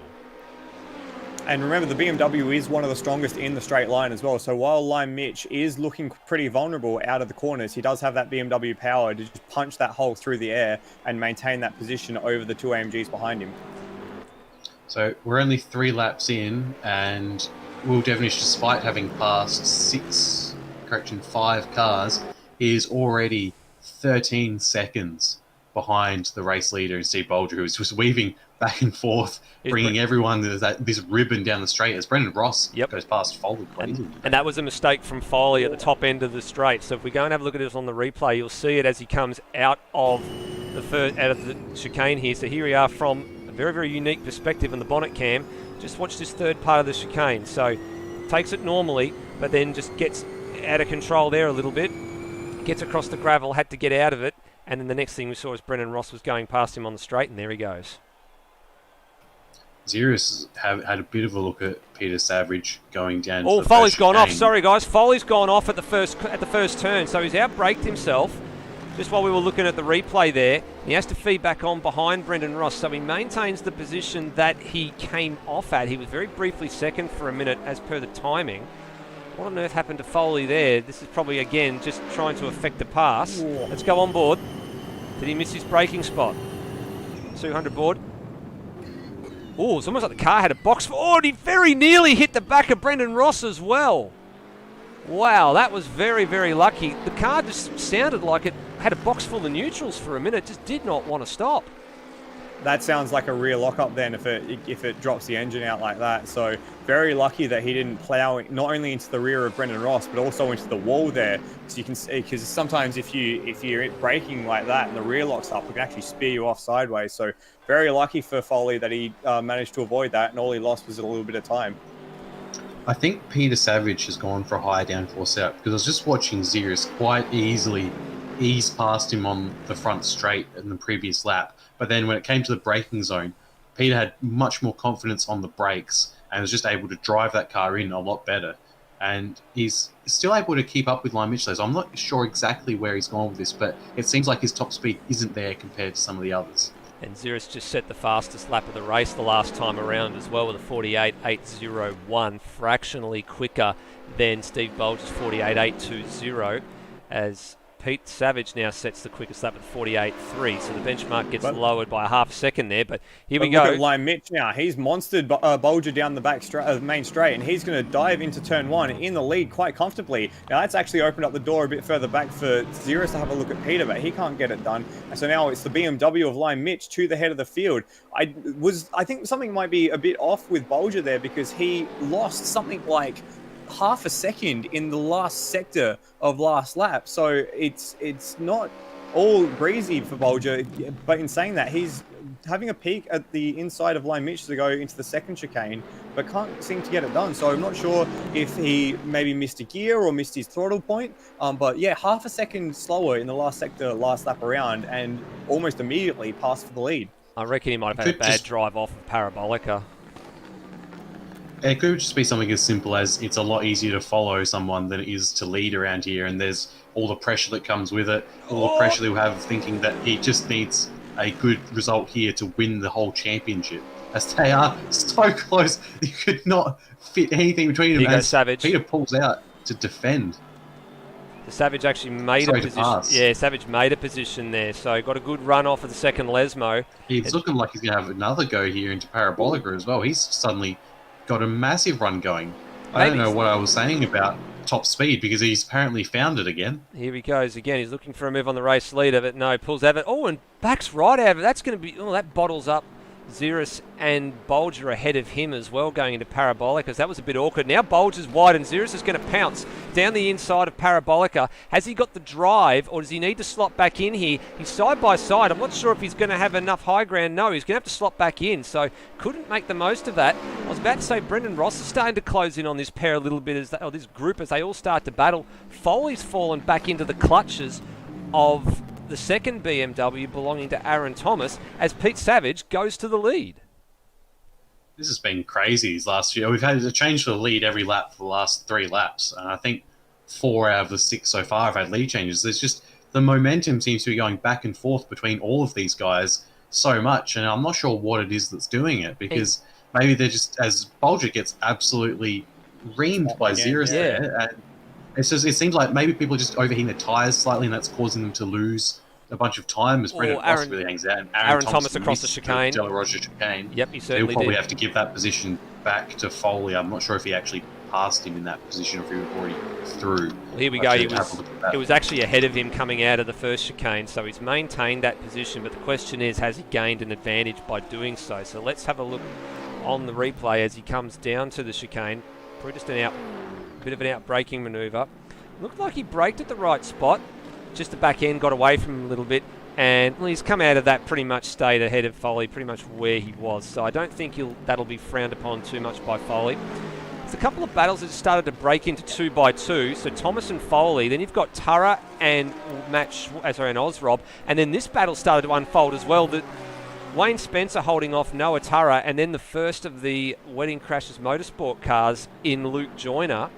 And then here come the others.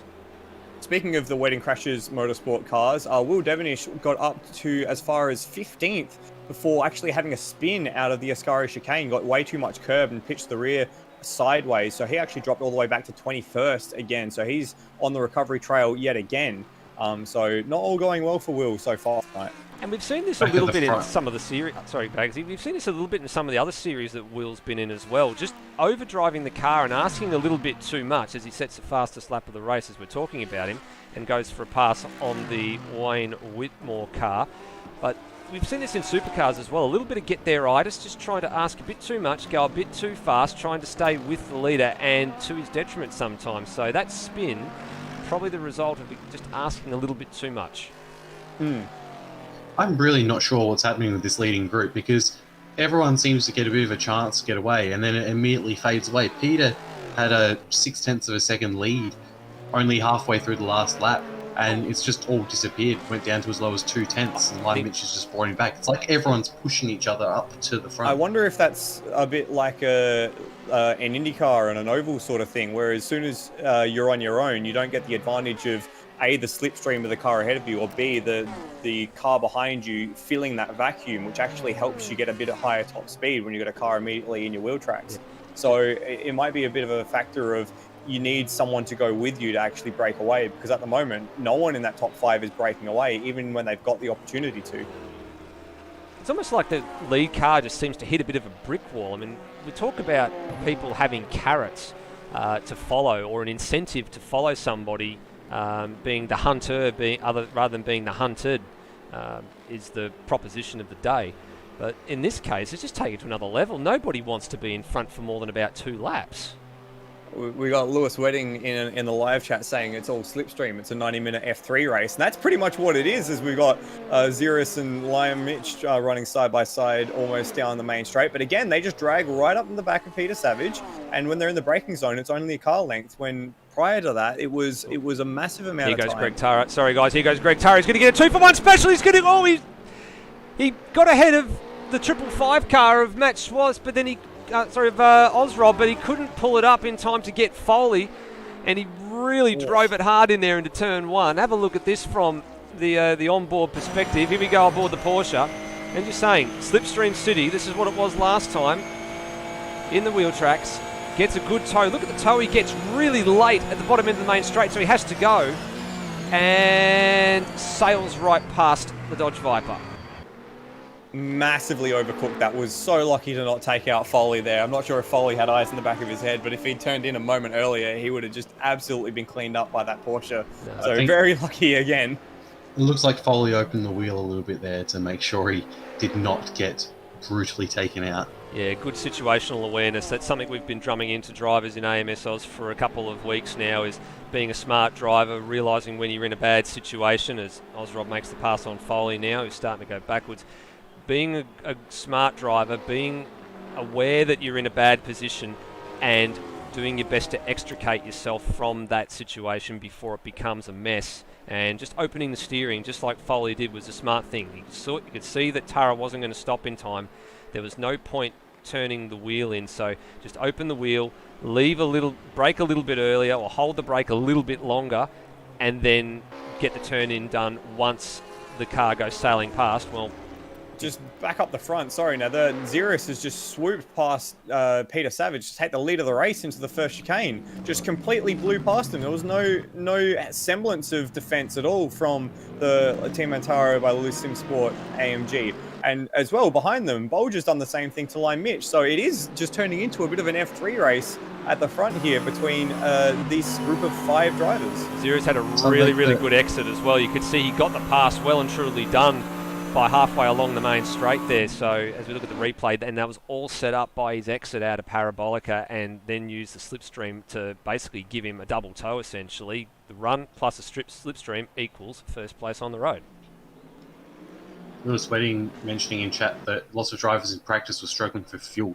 So potentially people might be treating this a bit like a peloton and just getting back into, if you get back into line, slipstream, save some fuel for a bit. You don't have to be first, just save your fuel and play the long game. Although Peter seems to really want to be first, because he and Xeris are taking what looks like is going to be a terrible line into Ascari. Xeris has to be very defensive in the middle of the road there. It's going to compromise him through Ascari, and Pete's going to get a very good run down towards Parabolica. Left him a car's width and not much more, and that's all he was obliged to do. Moved it over and left him what he needed to leave him. So good defensive display here. This 5-car train, Brendan Ross is probably the smart one in all of this. He's just sitting back there and just trying to stay with the group, probably just a little bit of lift and coast, I'd imagine, as well, seeing if he can get the Bentley home. I'm wondering, given how far back Foley's gone now, he's gone all the way back to 9th, whether he's gone into a fuel conservation mode. That Viper, we know, is one of the better cars on fuel, but even he might be struggling here. We might have to get Bagsy or Michael to go and have a bit of an onboard listen just to see what he's actually doing if he is trying to save a bit of fuel. Well, I had a bit of a look earlier, and it seems like, as it was that Peter who got very sideways in the first chicane and gets wrapped around by Bolger, and now he's going to be vulnerable through Curva Grande to the 2 big cars behind him, the BMW and the Bentley.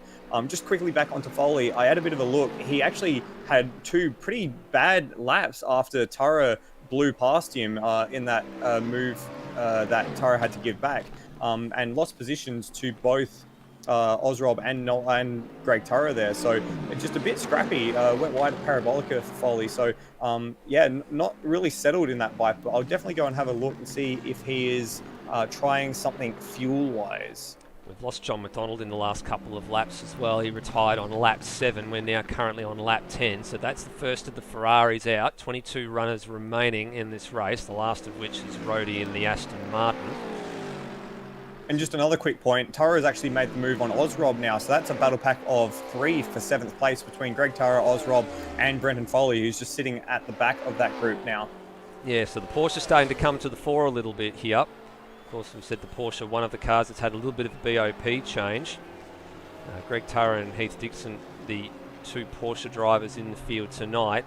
And the other one of those cars is currently in 19th place, just tailing around after Matt Williams at the moment, doing minute 50s, so a little bit less in terms of, a little bit more time per lap than Greg Tara's best lap, which happens to be a 1 minute 49.3. Interesting, last time around, Brendan Ross got a track violation.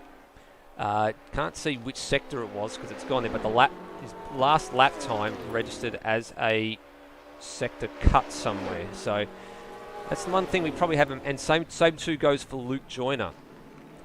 As this battle continues over the last couple of, so was it 6th and 7th place, or 7th and 8th place here. Oh, Bit big of sideways action and a bit of contact between the pair of them as they come through the first chicane. Now they're going to go side by side through Curva Grande, and Ozrob has the high ground here, and Tara has to slot in behind. But I would expect that Porsche maybe has just a little bit more speed. Ozrob's gone defensive. Tara follows him. They're nose to tail coming into the second chicane, and Ozrob prevails.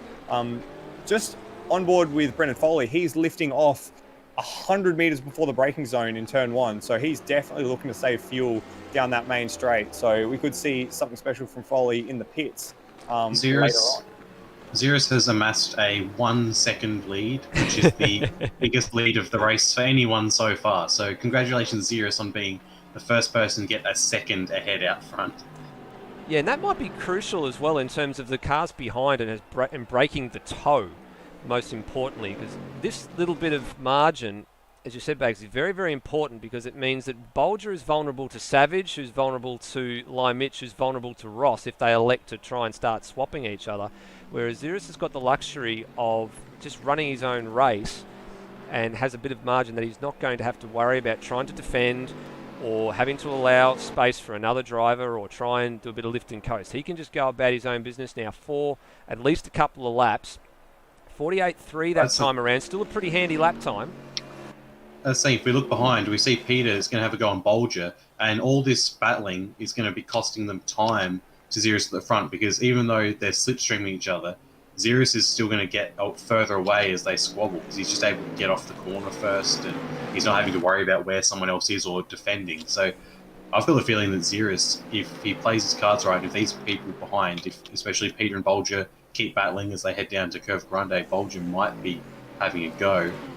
But if they keep doing battle like this, then Xerus is going to be able to romp away and have a very big advantage going to the first round of pit stops, which we're expecting in about 9 minutes. Yeah, 8 9 minutes. Gap now at the front over 1.3 seconds, so it's just a little bit, but it's enough to let Xerus sort of get away. Just a quick update on Will Devenish. He's now back ahead of his teammate in Hans Brunswick, up into 11th place, just behind Noah Tara, and Hans himself is into 13th. So they've been cutting a bit of a knife through the midfield. So they will be soon onto the tail of the battle for 8th, 9th, or 7th, 8th, and 9th that we were looking at a little earlier. Well, it might even be the battle for 6th soon, because Aaron Thomas had a poor lap last time around, 1:50.6 compared to the drivers behind, and he's now under siege from Ozrob's 555 Gravel Shed Racing Lamborghini. Greg Turro had ceded that place to him. He's still in this battle. Foley, as you said, is still trying to hang in there. There's Noah Tara, there's Will Devenish, and there's Wayne Spencer, and there's Hans Brunswick. So, and then the third of the Gravel Shed cars there as well. Now, Joyner was ahead of those two, the Gravel Shed cars, the Wedding Crashers cars. Joyner was actually ahead of his teammates for quite a while, so he's made a mistake somewhere and dropped a bit further back. And it's a poor middle sector on the on this lap, and also a poor last lap as well. Ozrob now to the 4. Ozrob goes to 6th place. Here goes Tara, double slipstream down the inside. Is he going to make a move on the BMW? The number 91 is going to get mugged here into turn 1. He's already been mugged by Ozrob, but no, he decides to hang on around the inside, and Tara pulls up the number 19 with a couple of metres to spare. Very well done on the brakes there from Aaron Thomas. And Devenish now into the 10. Yeah, I think maybe being a bit harsh on Luke Joyner, because he's only lost 2 positions, although it looks like he may be about to lose a position to Turmo, but the 2 positions he's lost are his 2 teammates who have been cutting through the field. So I think he's in the net same position overall. I think he probably gave them away pretty easy, though. He had a bit of a mistake under braking into the second chicane last lap around, so that's where Will Devenish and Hans were able to get past him. So maybe helping out his teammates, or just having a little bit of an off. It is really hard because you're going from such a high speed to such a low speed with these big braking zones into turn 1. The first chicane and the second chicane. If you miss your braking zone by 5 meters, 10 meters, it really, multiplicates at the other end when you're trying to get into the corner. So you miss it by 20 meters, 30 meters sometimes. Lexus. Yeah, it looks like at the front. Sorry to cut you off there, Bagsy. The Lexus of Steve Burko is out just a couple of laps ago as well. Seeing that's an internet or a lag issue, so that's 2 cars out of this race. Just having a look. Peter has closed the gap. He's left line Mitch Bolger and Ross behind, and he's hooked right back onto the back of Xeris in this lap, yeah, he has basically. too. And he's now less than 2/10 behind, and he's going to look for a move down here into the first corner. Wonder if Xeris has started fuel saving a bit, because Peter is looking like he's going to have a go, but no, he decides not to. So I think there may be a bit of strategic games being played here potentially, not wanting to overextend too much. Yeah, on the note of the last lap around, last lap for Xeris, a 1:49 flat. For Peter Savage, a 1:47.9. So over a second gain back in that last lap from the Team Otaro by Lucem Sport driver on the Xeris AMG. And Xeris backs it into the second chicane there. Lucky we got onto that one. We got a good view of that from Pete Savage's onboard camera as well, just the back end on the number 72, just stepping out and through the first part of the Della Rogers chicane, or the number 74 rather. But yeah, fantastic view of that from the onboard. Steve Bolger is down. Brendan Ross in the background hanging out. Lime Mitch was loose and Brendan Ross was even looser in the background. Looser than Sim Sport. Just as we come towards the first series of pit stops, I want to pitch something to you guys. If I was, say, Brendan Ross or maybe even Lime Mitch, something that you could do in this situation to maybe gain a bit of track position is not take tyres, or at least not take fronts. Because, of course, we're doing sports car racing here, so that means that you do tyres separate to fuel. And the tyres here don't really get too much strain. I mean, it's mostly straight lines. There's only one really loaded corner, and that's the Parabolica. Curva Grande, you're pretty much flat through without any problems. So if you want to try and get some track position, maybe not taking tyres is going to be the way to go. As we're watching Xeris and Peter Savage yet again go down the main straight. Peter, he must be running a bit more downforce or lifting off, because he was right under that rear wing of Xeris's AMG. But as soon as the toe was broken, he backed right out of it. So if I was maybe at the tail end of this group, or maybe if I was in Greg Turrow's position or something like that, it might be just an idea to not take tyres for this first stint, see if you can get a bit of track position and maybe run that risk of the tyres going off later on. But on the other hand, you've still got warm tyres and you don't need to pressure them up again. And they're not going to be losing all that much efficiency. Xeris again backing it into the thing and getting a huge amount of curb on the second part of the Della Rogers chicane as well. He's very lucky to hang on to his lead here now. And that's allowed the guys in third, fourth and fifth to close back up on this battle group as well. So again, Xeris just asking a little bit too much going into that second chicane, just turning it in with a little bit too much brake on and the rear end biting. So that car is probably a bit more biased toward the rear than it needs to be to generate that sort of trouble. And now he's going to have to go right to the left-hand side of the track and actual fact decide... He's actually slowed in behind. Yeah, decided to think maybe, you know what, I might just follow Savage for a couple of laps. Just quickly, we've got our first pit stoppers, by the way. Matt Williams and Keelan Duncan and Wayne Whitmore in the pits. There we go. And I think Osrob as well. Yep. Osrob has already pit on lap 14. Yep, so Williams is in, Duncan's in, and then there's the car of Whitmore ahead. So there's just the three of them in for a stop at the moment. Whitmore going to be the first one of those to get out. As Osrob looks like he's coming as well. Oh, Wayne Whitmore's got a drive-through penalty. That'll be pit lane speeding, so that's a huge blow for him. And that's going to drop him right to the tail end of the field. And look, here come the race leaders in the back of shot. It's all happening here. Oh, yeah, here we go. Let's pick up our race leaders again, as Xeris has now dropped in behind Steve Bolger. Wonder if this is a tactical ploy. Oh, did we just lose Brendan Ross there? Nope. Okay, that was just me who lost Brendan Ross. Just quickly, look who is in 6th place at the moment. It's Will Devonish. And where is he? He's actually just coming through the first chicane now. Got a bit of lap traffic. In fact, closing... as Aaron Thomas has had a spin at the first chicane. I think he just straight lined the first chicane there. Oh, he missed the chicane, sorry. Yeah, he's missed the chicane. He was already passed by a couple of cars there. And just seeing Greg Turra had also come in from there as well. I was wondering what happened to Greg Turra. He's decided to come in and take service. So he was in that battle with Aaron Thomas and Brenton Foley. And Noah Turra continues on. So here's the replay of what happened to Aaron Thomas. Not the first person to make a mistake here at the chicane.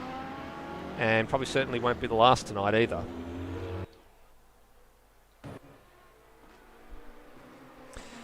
Meanwhile, check out this battle in front. Steve Bolger, sorry, Michael. Steve Bolger has now gone to the lead, and the group of three here on screen, Bolger, Savage, and Xeris, doing their best to try and kick away from Lime Mitch and Brendan Ross, who's much commendable effort from Brendan Ross, still to hang with this group as long as he's been able to do so. They're head and shoulders above the rest of the field at the moment. I was going to say, Will Devonish has been closing in on these leaders for the last 3 or 4 laps pretty consistently. So this pit stop cycle is really going to be interesting to see where he comes out. So it looks like Xeris might be thinking about pitting here. And yes, they're all in. They're all in on this. Brendan Ross. So Savage and Bolger went on. Whitmore is serving his drive-through penalty, so that's why there was a little bit of checking up coming into the pits. Roadie's in as well, so that's when the back. Oh, was there a touch there? Was that Brendan Ross getting into Xeris? That was mighty. That was mighty close. I'm interested to have a bit of a look at that and see what happened. They're all coming into the pits now. Let's have a look at the onboard as they were coming down the pit lane. So here's Brendan Ross, because I was just a bit concerned that there might have been a bit of a tap here. No, it was very close though. It was a very close run thing. And just to update everyone on the last run of pit stops, the previous lap we had Termo, Greg Turra, and Hans in the pits, and so that it's Devonish. I think only 4 people who haven't yet pit, including Brendan Foley, who dropped down as far as 10th place before the pit cycle. Brendan Ross has taken Zalavari's advice and has not taken tyres, and as a result, he's way ahead. I do not think this is the way to go. I think you're going to lose so much in your acceleration zones here that's going to cost you a lot, and the 10 seconds he's gained is going to disappear rapidly by the end of this stint. If it was not going to take tyres, I would have just taken rears. I would have left the front ones on and just taken the rears, because you need them for the traction zones out of the chicanes especially. The fronts probably don't do as much work as you expect, but I'm with you, Bagsy. I'm not sure that this is a wise move, but time will tell. I'm just glad someone's trying something different, because you're not going to pass people by just sitting in their wheel tracks and not doing anything. This is smart. This is using your brain. And if it doesn't come off for Ross, oh well, he's not really in the championship battle, or, you know, I don't think he can outpace the likes of Xeris or Peter Savage or Steve Bolger, but if he can outthink them, then that's an achievement. So I'm excited. I'm excited that someone's tried something. It makes me so happy. I get the feeling that just being there in their wheel tracks and waiting for them to make a mistake might have gone better for them, for Brendan Ross, sorry. So that, you know, don't rely on getting around on older tyres. Just try and wait for them to make a mistake. Apply a little bit of pressure and see what happens. It'll be interesting to see if this pack reforms, though. Or drive-through penalty, Matt Williams. That'll be... I'm not sure, is that a pit lane speeding through, or is he out of the circuit? Yeah, pit lane speeding penalty. Right. I was about to say... Brendan Foley is now our leader, is the only one who is not pit yet, and that is that Viper's fuel economy coming to the fore here. He is gone a lot further than anyone else so far. Yeah, where are the former race leaders? So Brendan Ross has come through Bolger's on the move. Provisional race lead. Yep, so Brendan Ross is going to go through and take the race lead once all this settles down. Bolger's now out. Pete Savage is coming out, so he's lost position to Lime Mitch and to Xeris. So the undercut for those two has worked. He might even be in trouble with Turra as well. Turra's coming onto him with a big head of steam, and that gap, even though it might not look like much at the moment, is going to close very rapidly as they come through the first chicane. Yeah. I was wondering how this pack that was together at the start of the pit stop sequences, the leading 5 was going to pan out after they'd all taken their stops, and they came in 2 groups into the pit lane. That pack has now been split apart, and this will be really interesting to see now who can run at a decent clip on their own, whether or not the pack comes back together again. The reason Greg Turra so far up, he didn't take tyres on his stop either. From the looks of it. Go, Greg. I'm just happy people are trying stuff different. Interesting as well to note how much Will's actually lost out in that pit sequence. Will Devonish, he's dropped down not only behind Greg Turra and Ozrob, he's not only behind Greg Turra, but also Ozrob. So I wonder if Ozrob didn't take tyres as well. But either way, he's actually lost, I think, quite a bit of time as well. Ozrob took tyres. He's lost about 2 seconds to Steve Bolger from before. It was about 13 seconds before the pit stops. It's now about 15 seconds. So it could have gone better for Woodevich, but it wasn't race ruining for sure. Okay. Foley's in the pits as well. All right, so that cleanses the field in terms of all the lead runners have now taken a stop. I think we've seen everybody come in now, as Foley's the last man to come in. It's an interesting ploy from Foley too. Gone as long as he can, pretty much run that fuel tank right down to naught, and that means that he can go for a much shorter fill at his second and final stop. If he can make it all that way to about the 21-minute mark, depending on how this strategy plays out, whether or not we have any safety cars or anything, or Xeris makes a mistake into the open to the first chicane, he might be in the box seat here if any of the race leaders start to have some issues later on in the race, or if, in fact, as I said, the safety car comes out and mixes the order up a little bit. He could be one of the ones that could take advantage of it. The problem, though, is that quite he far has behind. no track position. He's popping out in 17th place. So it's all well and good having the fuel mileage, but if you're that far off the pace, you're not going to be able to do all that much with it. So how far away is he from the lead at the moment? It's 30 seconds, and that's not in the pit lane time. So we'll get a bit of a better marker as he comes around to the Sector 1 mark, just on the exit of the De La Rogers chicane. But it might fall into his lap, but it would take a lot to fall into his lap. Yeah. Closest battles on track at the moment, probably Noah Tara and Hans Brunswick, actually. Let's go back and have a look at them, 11th and 12th, and I was absolutely right. These two are going hammer and tongs at it for 11th place on the road. 10th place is just up ahead of them. Geez, that Nissan makes the Lamborghini look like a midget, doesn't it? The height. Oh, Hans has got two wheels in the grass! Get out of the grass, Hans! Wow, that would have been heart-in-the-mouth stuff there. That's reminiscent of what we saw in the Monza Moments video a little while ago. Two wheels in the grass. That one, it was almost like he's riding a bicycle. The car was bouncing up and down as it plateaued through the grass. That's not what you want to be doing. He was very lucky to escape with that there. The grass almost pulled him off into the wall. Extremely Oh, it's lucky. making a pull up. Rox has gone wide of the first chicane. He's locked the rears and sent it through the first chicane and somehow managed to gather it up and not lose too much time. But that was a big moment for the leader. I can imagine something that may have helped with rear traction. That would be fresh tyres. It's going to bite him already. It is. You're absolutely spot on, Bagsy. I agreed with you that this was not a smart move. Let's have a look. Into the braking zone and... Yep, relocking. And skated out. Honestly, though, losing surprisingly little time.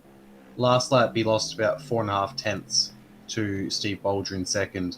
Unfortunately, over the course of the stint, that's going to end up being a significant amount. But it might be enough to gain him a place against someone like Peter, maybe. Yeah, 49.6 was his lap time last time around. I think he's going to start hitting a bit of a cliff soon, though. Yep.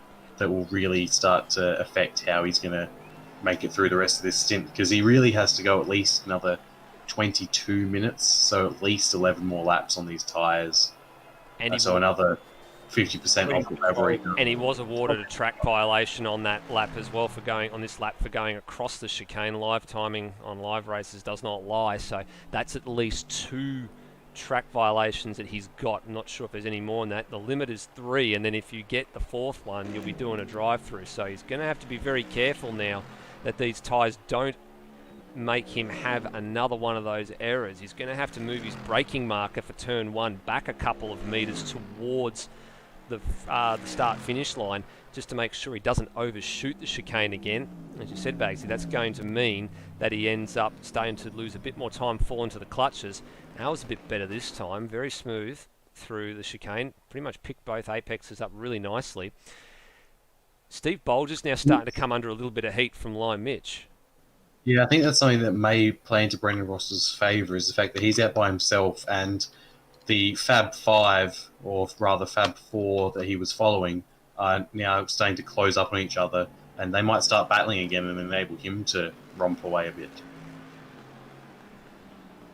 He's not losing too much time, though. He's only, 3 tenths 2/10 away from what that group behind him are setting in the first sector. And this is kind of what I was talking about. Because the tyres don't really do all that much, you can kind of get away with not having to worry too much about their wear. So it's the most obvious spot for him is going to be in this middle sector, which features the exit of the Della Roger chicane, the 2 Lesmos, and Ascari. That's going to be where he's going to be suffering the most when it comes to the time loss as he kind of slides his way through Ascari. Or a bit more of a slide in the exit. That might just be lag issues. There's a little bit of lag. Someone who's suffering is Will Devonish, who we mentioned a bit earlier that he was 15 seconds behind Steve Bolger. It's now down to 12 seconds behind Steve Bolger. And that was only 2.5 laps ago that we were talking about that. So Devonish on a charge at the moment.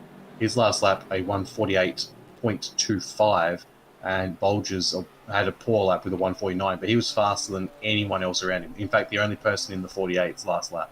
And he does currently hold the fastest lap of the race too, Will Devonish, at a 47.361, which is a new race lap record. So he has got the pace in that car. What's his lap time this time around? It's a 48.1. Man ahead of Ozrob, 49.5. So you're right, time difference over the cars ahead of him is quite staggering at the moment.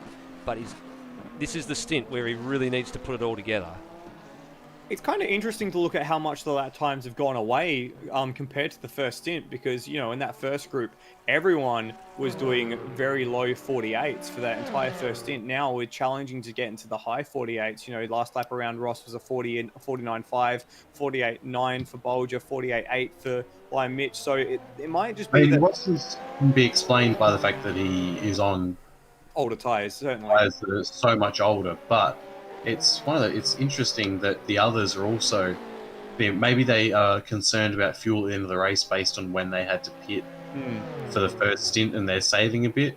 But yeah, Brendan Ross, I expected to be caught a lot faster than this. Well, I wouldn't call it so much older tyres. I was finding when I was doing stints in practice, you know, not saying that I was doing anything, you know, at all good, as Ross has a bit of a moment on the exit of Ascari.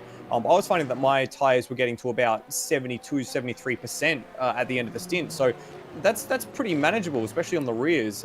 So it's not like you're running around with tyres in the red for 20 minutes. You're not really suffering all that much, I don't think. So it's not like you're going to run into a cliff. It's not like, for example, when we saw Peter Savage have that issue at Valencia where he didn't change tyres and all of a sudden he had no pace in the car. I think you can get away with it a little more. So hopefully Rossi comes through good for me and shows me that my strategy was possibly the right one. We'll find out. Well, everything's closing up at the front again. This whole front 5 are all slowly pulling together. Yep. The and main also, 4 at the moment is Sorry, Bagsy. I was just keeping an eye on things here because Brunswick and Tara, and that's of the Noah variant, are really changing positions again and getting very, very close for comfort. They were behind Wayne Spencer, but they have lost a little bit of that advantage. And now Brunswick is under siege after having done a little bit of an over and under treatment with Noah Tara. But he finds himself in top 10. Ooh, that might have been a very small amount of contact from Noah Tara there. He took quite drastic evasive action. And now that gives a bit of breathing space to Brunswick and puts him under fire from Aaron Thomas and Luke Joyner. We've got Matt Swash in the pits for some reason. I'm not quite sure where that's come from. So Ross has made a mistake, and the gap at the front is now less than the second. And this whole group has just—they're like a spring that's just springing back, rather rubber band springing back. Let's see if we can keep stretching and then contracting. Well, let's see if we can find this mistake. Well, some of it's a bit of lag issue. That doesn't look all that healthy, but it looks like that mistake may have come a little bit earlier than what we were expecting on our replay there.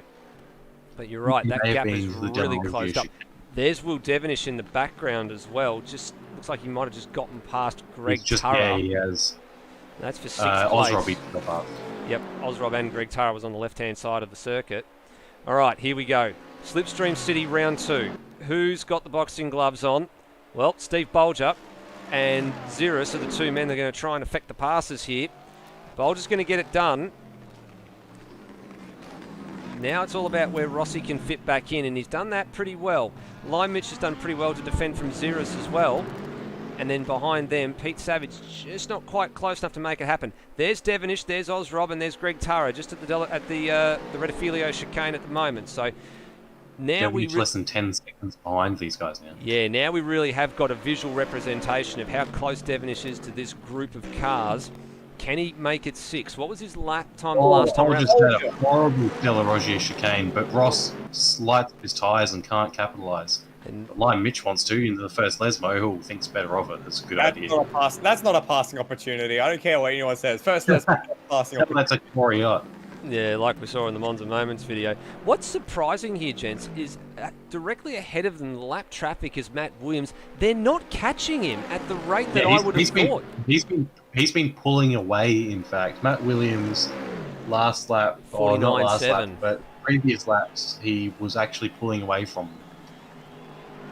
Well, that's one of the things about GT3 racing, right? These guys are all in similar sort of cars and similar sort of performance. The reason Matt Williams is that far back is because he started further down the grid and had that drive-through. So he's in his own world. It doesn't matter what these guys are doing, whereas all of these guys in this group of 5 are battling with each other, focusing on the head of the race. Xeris has a massive dive down the inside into Parabolica, gets it pulled up. Yeah, now big can dive. he get drive out and does. Well done, Xeris. Spontaneous move from the AMG driver. Yeah, very I opportunistic. don't think one was expecting that at all. It was just suddenly Xeris appeared inside and was just like, I'll take that, thank you very much. Can he make it 2 in 2 corners? Here's the onboard. He comes out from behind Brendan Ross, and no. Oh, yes, no, a little bit of lag for Brendan Ross. That would have sent the heart racing through Xeris, not knowing where that car was. But no, again, pulling out from behind the slipstream, just hitting a brick wall. And immediately, Bolger's actually set a little bit of a good first sector mark in the last. He actually got a track cut last time, of course, because of what he did in the chicane last lap around. Correct. So he's actually got almost a second away from Brendan Ross, and now Brendan Ross is acting as a bit of a cork in the bottle for the rest of this group. So the more that Rossi can hold up the rest of this group, the more that our champion-elect can maybe stretch away. But even Ross has managed to stretch away from Xeris. Xeris must have had a moment breaking into the Della Roggia chicane there, because he's got Lime Mitch and Peter Savage for company, while Rossi's managed to step a little bit away. If you keep an eye on the background, you will see ever-present and ever-closing occasionally glimpses of a multicoloured Lamborghini of Will Devonish just slowly making his way towards this front battle from the rear of the grid. I was just about to say that, Bags. You took the words right out of my mouth. The fastest man in the lead group of 5, well, we can't really count Steve Bolger because he had the track cut, but the fastest man in that group last time around was Xeris with a 49.5. Devonish was a 47.5, and there he is. You mentioned he's starting to hone in on them, and you are not wrong. What's happened to Lime Mitch? He's just gone to the back of the group of 5 all of a sudden. He had a moment coming out of Ascari, ran across the gravel and had a big wiggle coming back onto the circuit. So lucky that he didn't actually spear sideways there, but he did have to concede that position to the Team Antara by Loose Sim Sport AMG. Now he's got the slipstream of that car, but Xeris has got the slipstream of the BMW and, not the BMW, the Lamborghini and the Bentley up ahead, but decides to sort of sit there and not worry too much about it. We're about 12 minutes away from the next round of pit stops as well. So if we get a safety car now, that would blow this entire race wide open. If a safety car came out right now, this would be a very, very awkward time for a safety car. I was thinking about this during the week, and if it came out somewhere around here, the strategy game you would have to play would be enormous. I would be, just my heart just went through my mouth there. We had a yellow flag come up instead of as Matt Williams, it's around. Oh, and he spun that right to the other side of the track really abruptly as well. Probably got some damage to boot. Almost had the safety car we were just talking about in that moment. Yeah, I was thinking about this during the week as to what you would do if it came out at an awkward time like this, and I was thinking that you would not come in when everybody else came in. Like, as we know, when the safety car comes out, it's closed on that lap. Then the next lap it opens to lead lap traffic, second lap to lap traffic, and then it's open for one more lap, and then you go back to green.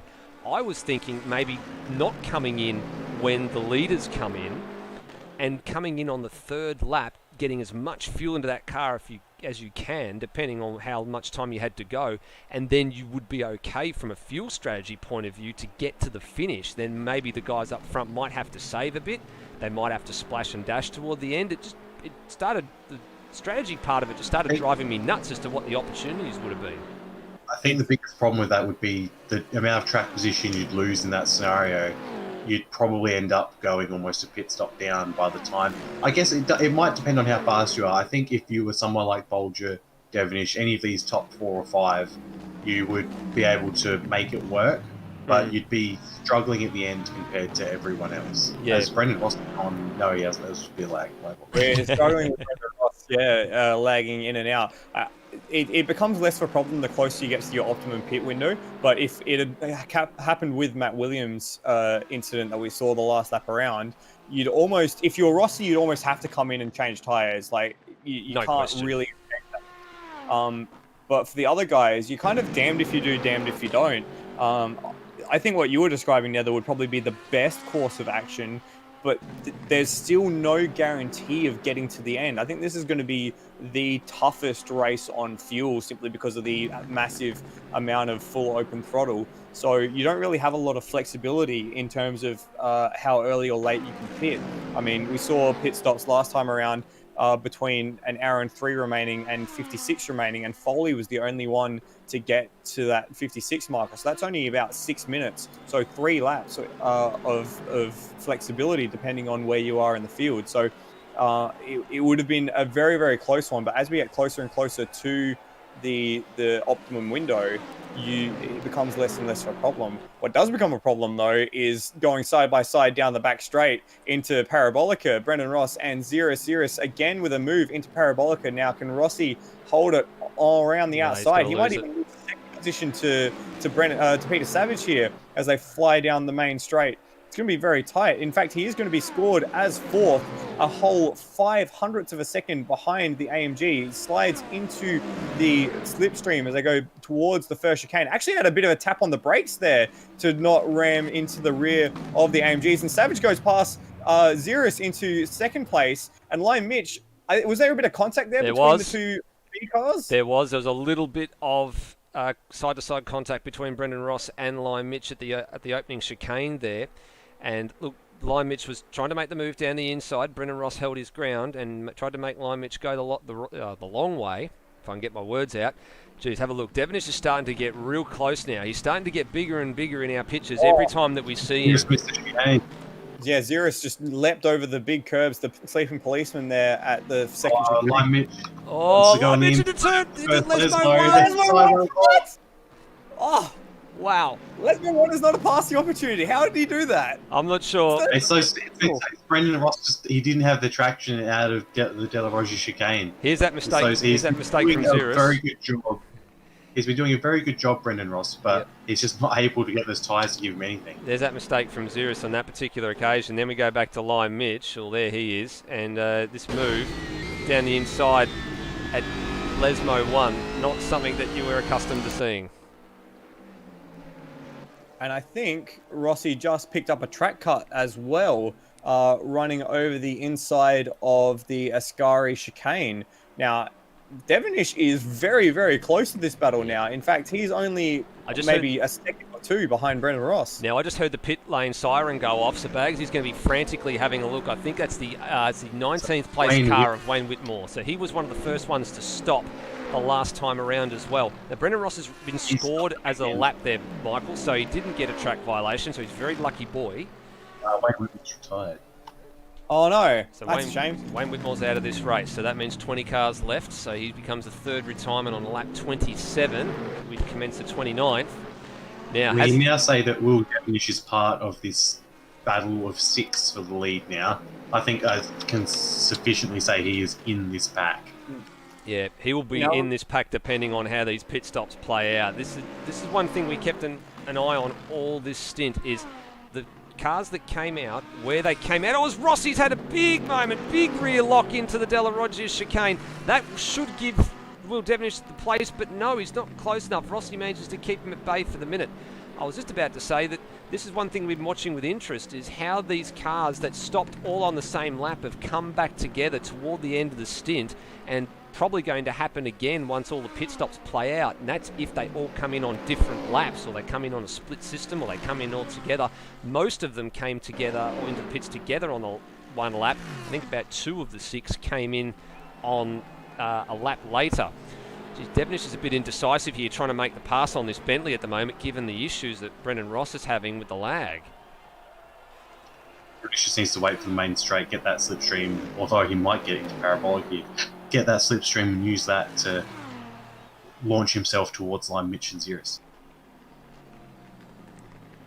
And he's just going to have a peek, but then slots back in behind the big Bentley for another corner. I don't think it will be too long before Devenish is beyond Brendan Ross, and in fact now just off the inside, already has a pace advantage, and they're going to go side by side down the main straight.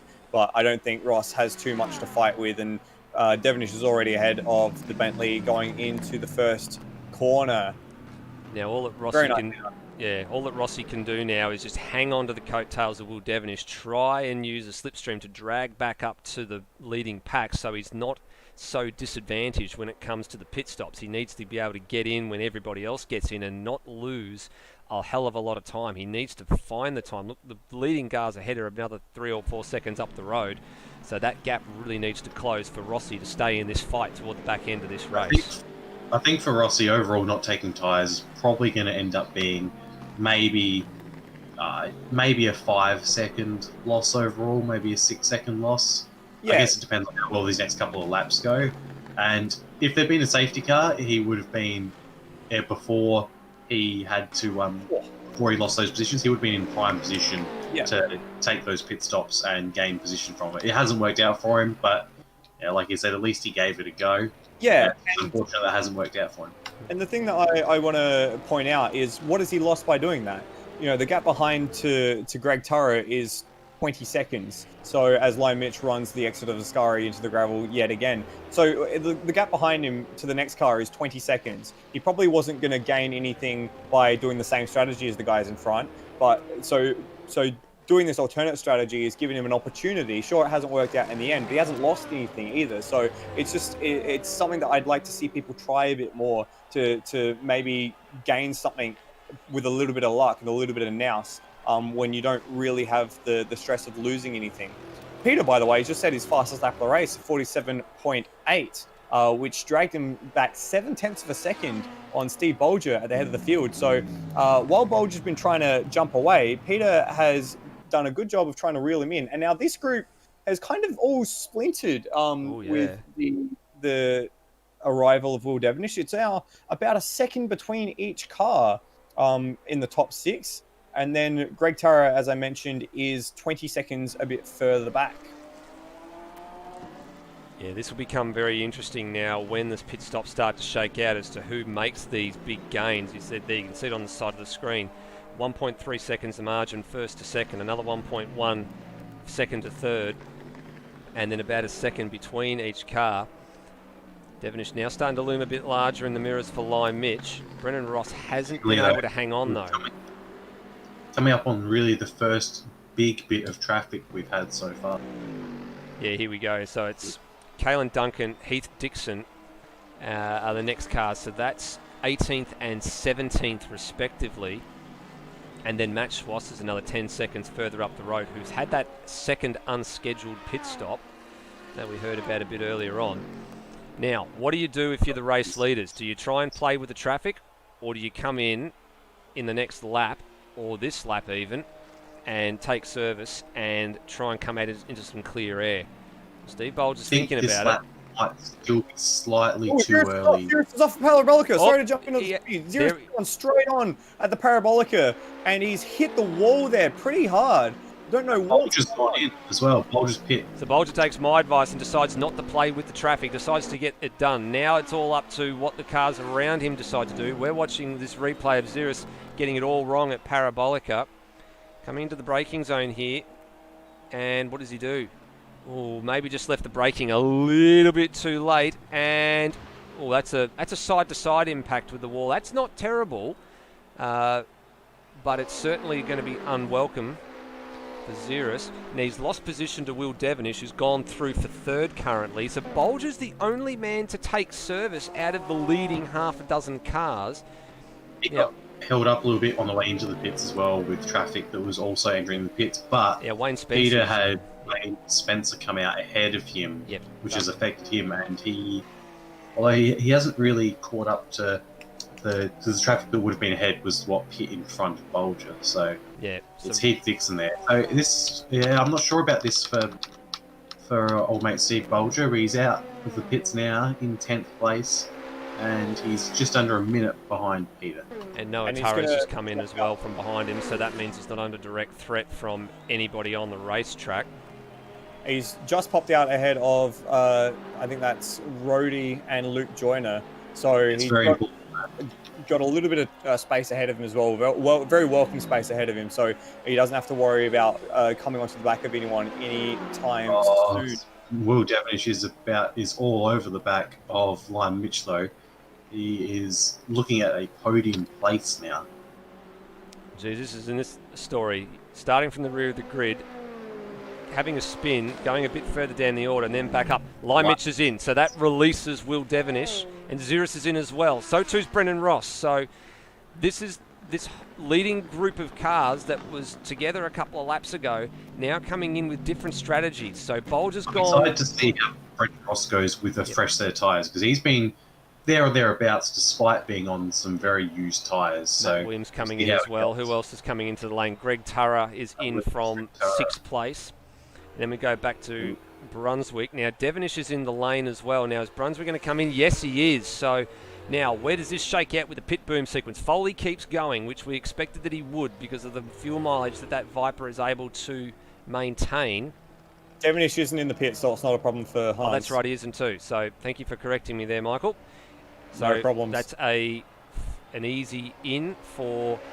Oh, look at this. Isn't this cheeky? Oh, no, isn't this cheeky? Yeah.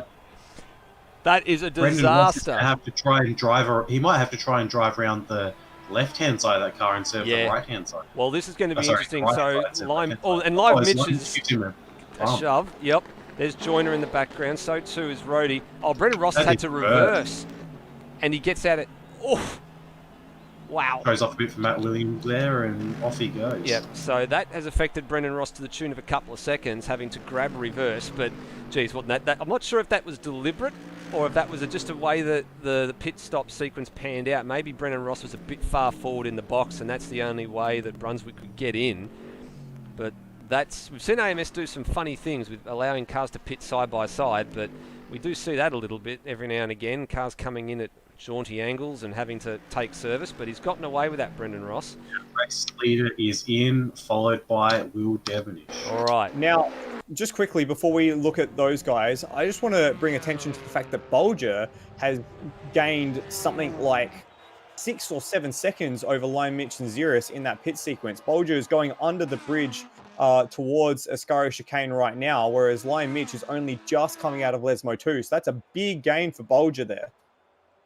Yeah, that's huge. That's gone really well for him. The traffic's played very kindly. The question would be, how will he go with fuel with that extra lap? I mean, if he comes out in front, he can slow down the pace. Once the pit stops are shaking out, he can slow down the pace a little bit so there isn't that extra lap at the end that could stuff him up a bit. So it'll be interesting to see where he comes out as he's going into Parabolica now. Devonish and Peter, their booms are at the very end of the lane, so they don't have very far to go when they finally finish being serviced. Yep, Aaron Thomas is now in as well, so that means Steve Bolger will take the lead of this race in the next few seconds. And you see it count down 4, 3, 2, and now to position 2 as Brenton Foley is yet to come in and take service. Pete Savage just leaving the lane, so too Will Devonish. Where's Xeris and where's Lime Mitch? So Will Devonish is now still behind Lime Mitch, so that hasn't worked out in his favour. He was a lot closer than that when he came in for a stop. When Lime Mitch came in for a stop. Xeris is the big loser out of that one. He has lost a position to Will Devonish through the pit stop sequence. So this is going to be extremely interesting because remember, if Bolger being the first one to come through the pits, if he has missed his mark and needs to do a splash and dash, that could drop him well down the field. Now, remember what I said at the top of the show, the championship picture yeah. here. So Devonish needs to win, and Bolger needs to finish outside of the top 9 cars in order for the championship to go to Watkins Glen in a fortnight's time. So if Bolger has got his sums wrong, and as we see a drive-through penalty come up from Matt Williams, it's probably another pit stop infringement. If Bolger gets his sums wrong and runs out of fuel on the last lap, or has to do a splash and dash, that could seriously jeopardize his chances of sewing up the championship tonight. So we'll have to keep tabs on that, because it could become an important factor later on. It's really, I don't think he would have gained 7 seconds just from.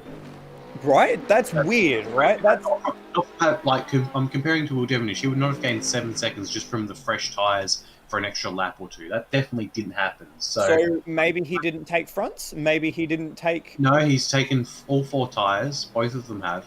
But I think he's just been, as Reddy gets to drive the pen, so I think maybe he's worked out his fuel calculation better than the others have. The others may have just gone and put more fuel in there required, or Bolger's put in not enough. I mean, they are the only 2 options.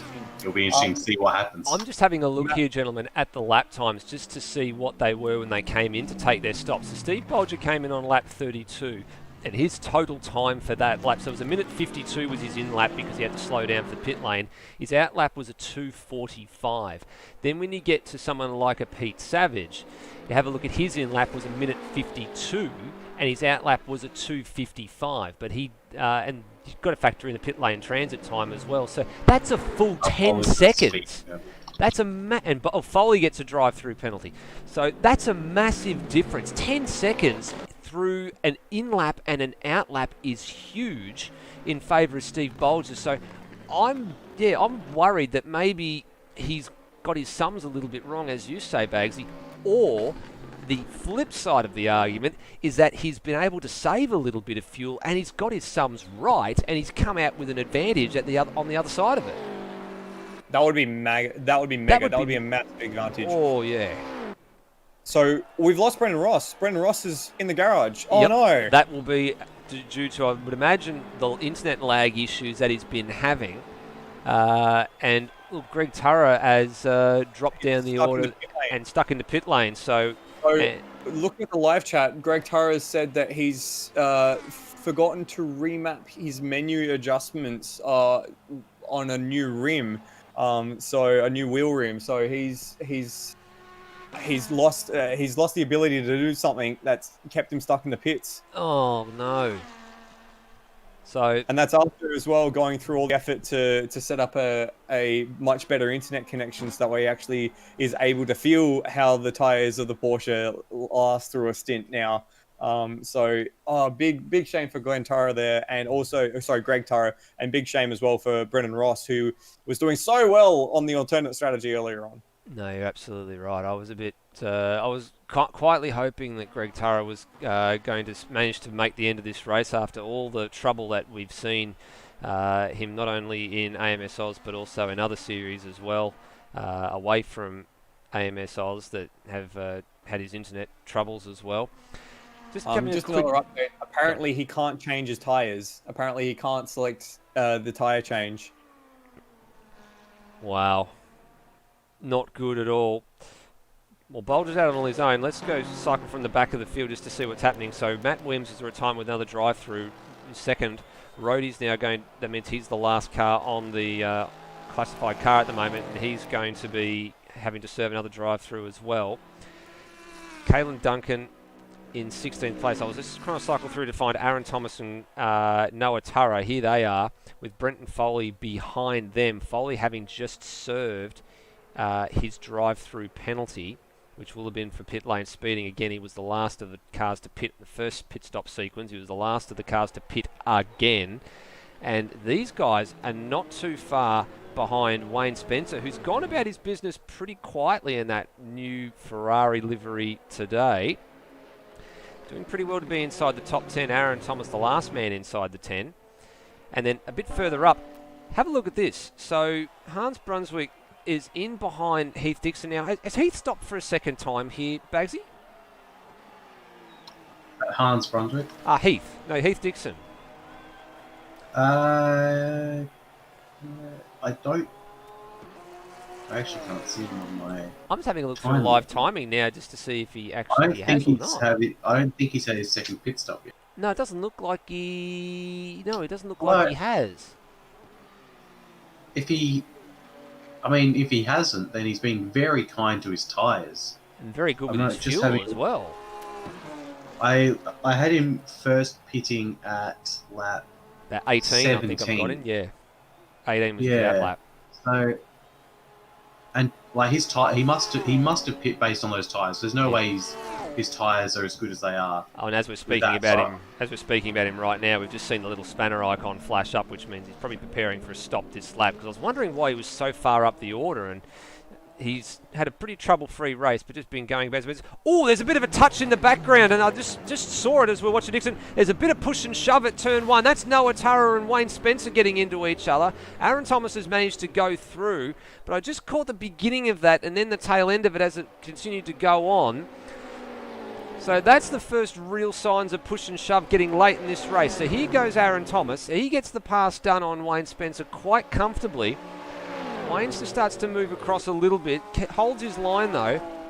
Oh, Noah Turra tried to move across and slot into a gap that was there, but it wasn't quite far enough alongside to do it. And then got up on the curb and then gave Spencer a second whack for good measure.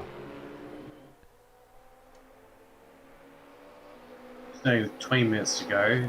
Devonish is 11 seconds behind Bolger, still closing in on line Mitch and Peter though. So it'll be something interesting to see if Bolger has got needs to do a need for a splash and dash, then Devonish is definitely in a position to take this race. Well, here is Will Devonish on screen, 4th place on the road at the moment. The next man up the road for him is Lime Mitch, followed by Pete Savage, who are locked in their own little combat battle at the moment. And this is for 2nd and 3rd on the rostrum. We don't want to trip over each other anytime soon. How's Devonish's times been? So last lap around was a 47.9. Bolger did a 49.3. 49.3 is a pretty slow lap time, and it also looks like he may have missed the chicane or he's not registered a sector 1 time on the lap just gone, but maybe that might just be live races being a bit of a pain at the moment.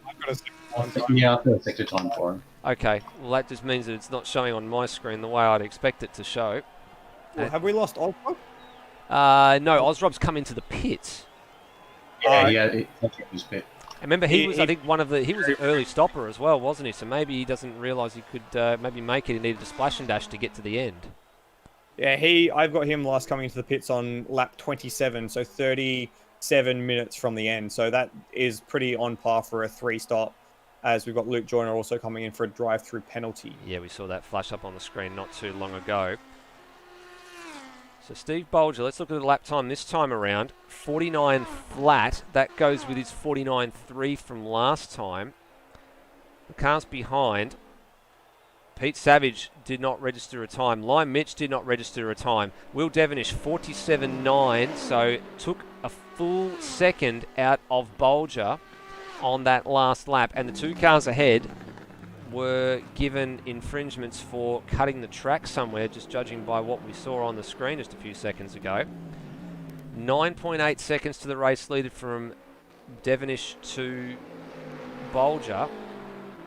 Xeris looks like he's out of this one. He's doing lap times that are in the 49.4s, so I'm not sure if that damage that he picked up from hitting the wall at Parabolica might be having a bit of an impact here. Didn't look severe. He's Dixon coming into the pits now, so he definitely needs some fuel. All right, so he's been able to go the longest of everybody. Just a quick sidebar. Brendan Ross has just sent me a message through Discord saying that he is adamant that no one in the top 5 can make it to the end on fuel. He unfortunately disconnected from the race, which was a big shame. But he was saying that he was on a full fuel save because he doesn't think anyone ahead of him could have made it to the finish.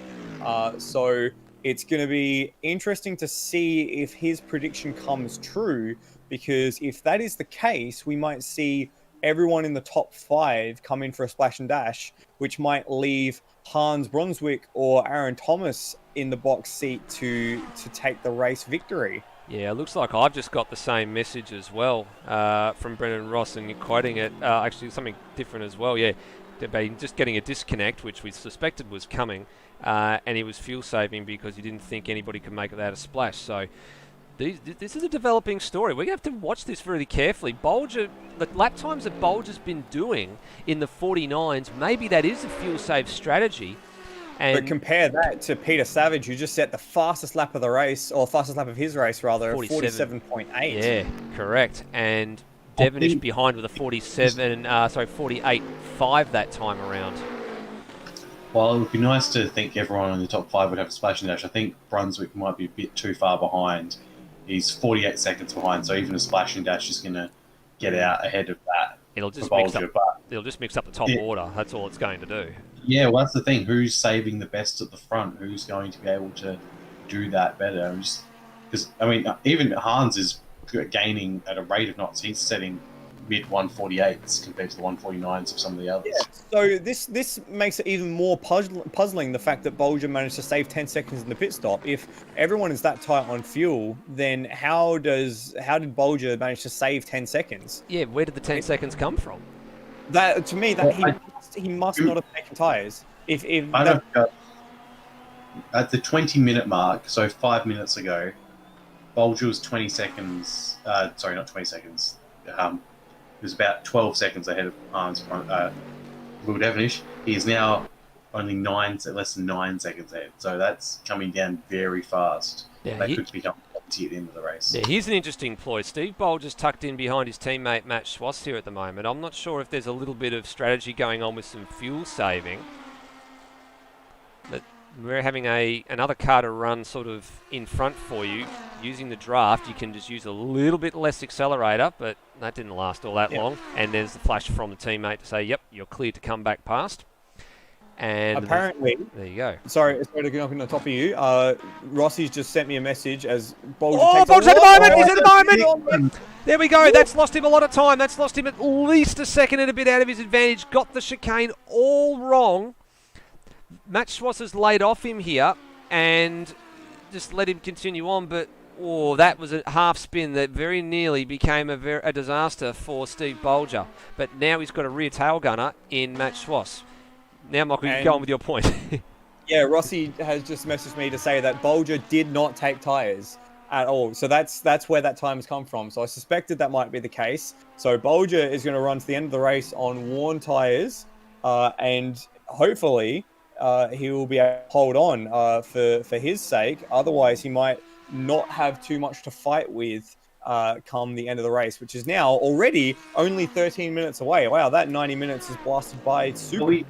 Are we sure he didn't take tyres? Because I've got down here that he's taking tyres, and I'm just looking at the data that I've got here indicates that his tyres are not that worn.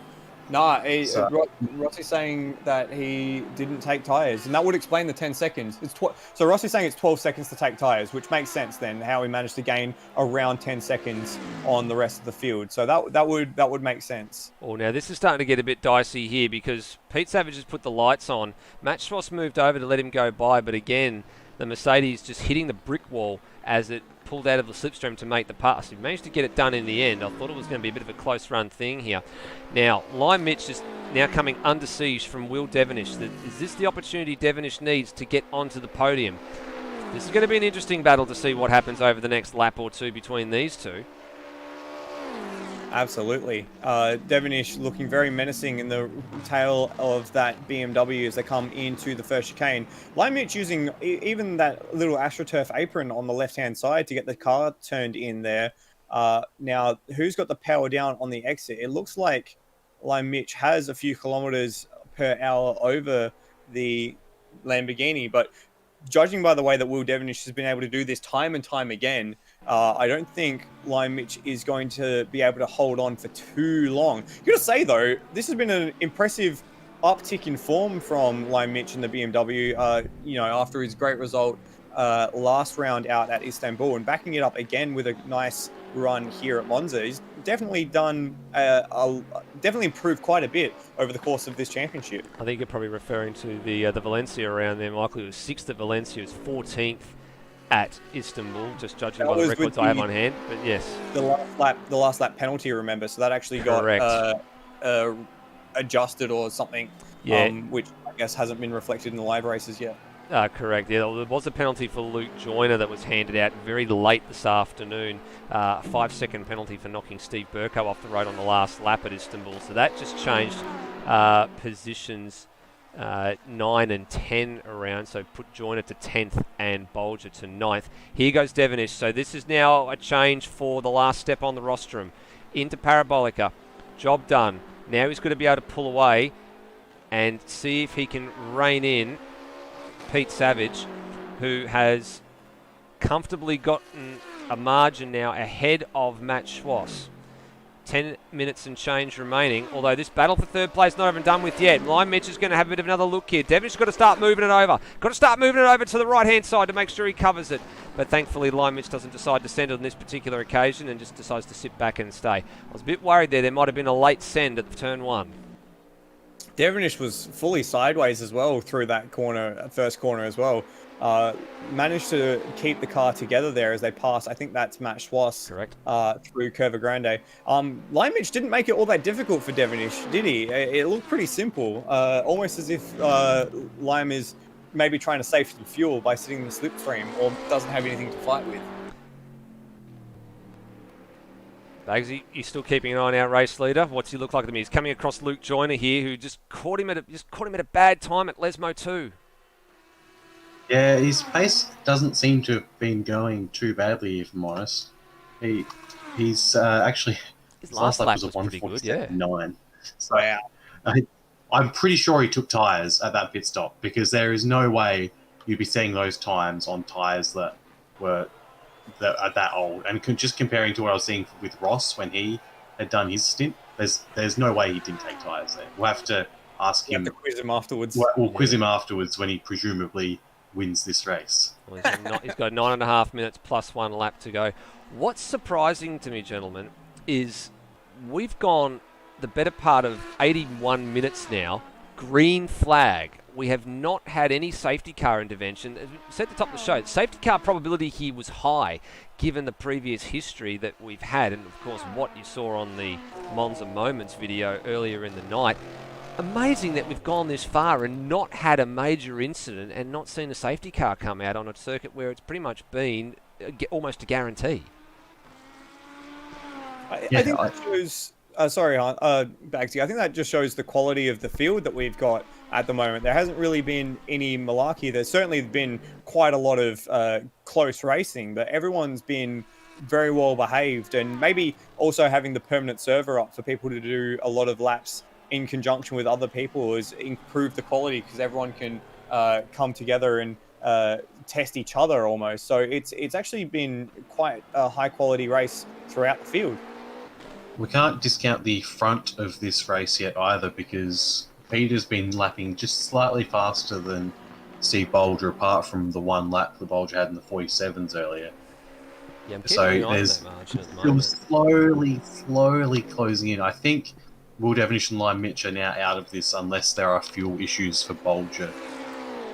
Yeah, Devonish is not pulling away from Lime Mitch at the rate that I'd be expecting him to. His last lap around was a 48.7.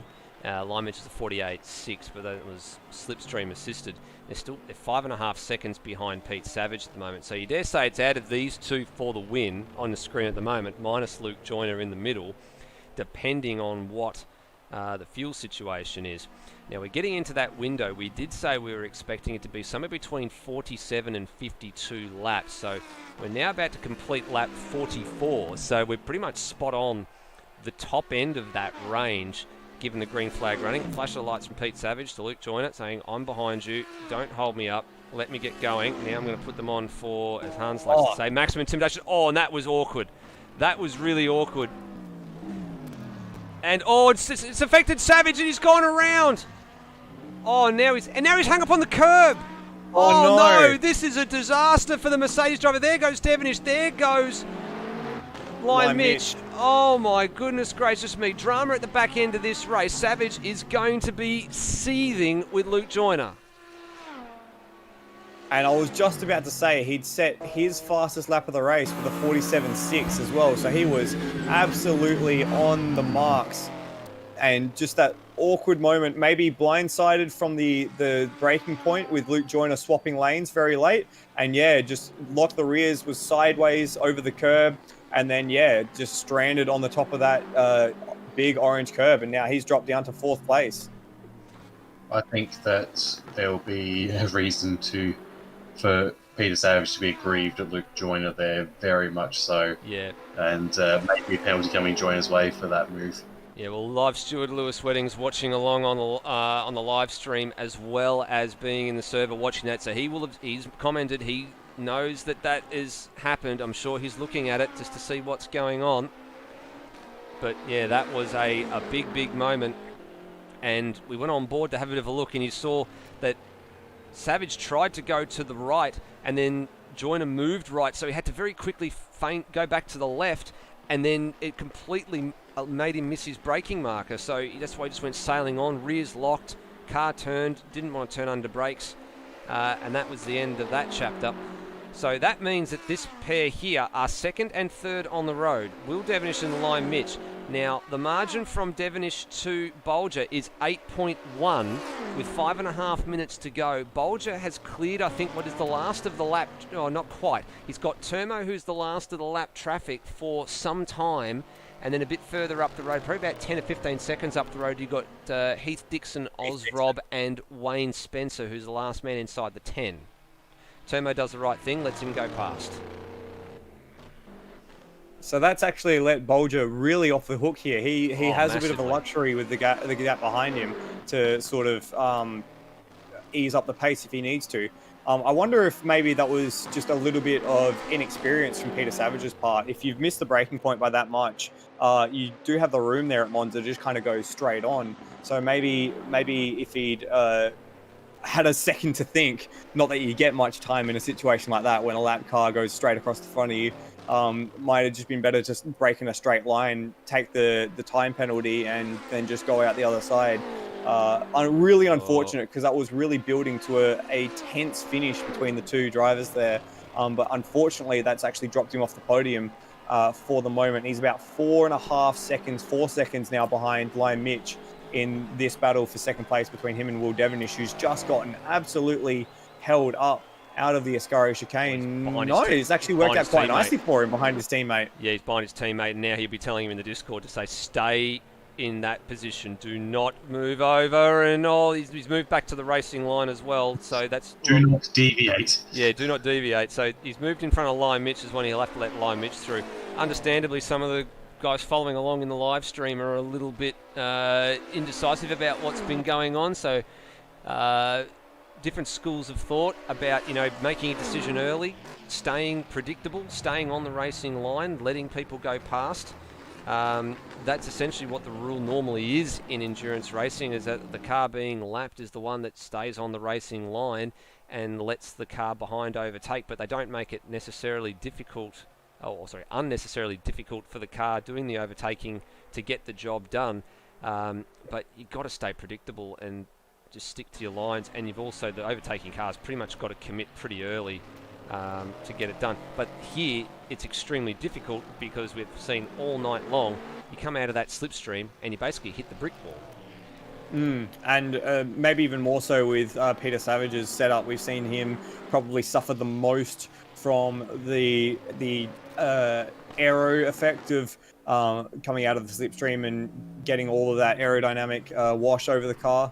Maybe running a bit more higher downforce setup than the other guys. So yeah, very, very difficult situation. One of the sort of nuances of multi-class racing, or in this case, sports car racing, endurance racing, is having to deal with traffic, having to manage traffic. And it is one of the quirks that sometimes traffic can make or break your race in a situation like that. So it's unfortunate for Peter, but maybe a lesson to carry with him for next time, to maybe be a bit more decisive heading into a braking zone.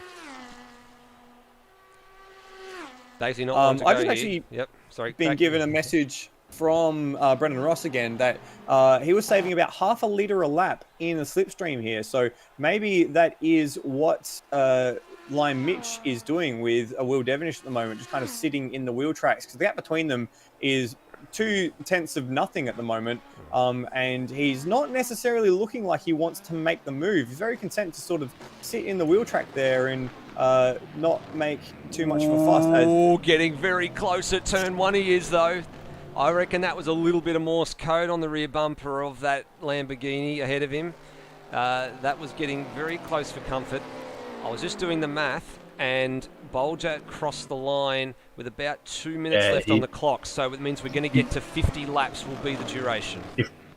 If Bolger's tight on fuel, he should really be letting off here, so there's only 1 lap left after this one instead of 2, because he can afford to. He's got this massive gap. And If he crossed the line with 2 minutes left, he can't back off that far. If he backs off that far, he's going to be in 3rd place. So it's a bit of a damned if you do, damned if you don't situation for Bolger here. It's going to be very, very tight to cross the line, though. Yeah, he's halfway around the lap and still has 50, or had a minute left on the clock as he came out of Lesmo 2. And from this point in the track onwards, which is about a minute 10 or minute 12 by the time you've gotten to the 2nd sector marker, it's then about 40 seconds to the line. So he's going to cross the line with at least probably 15 or so, or probably 10 to 15 seconds left on the clock.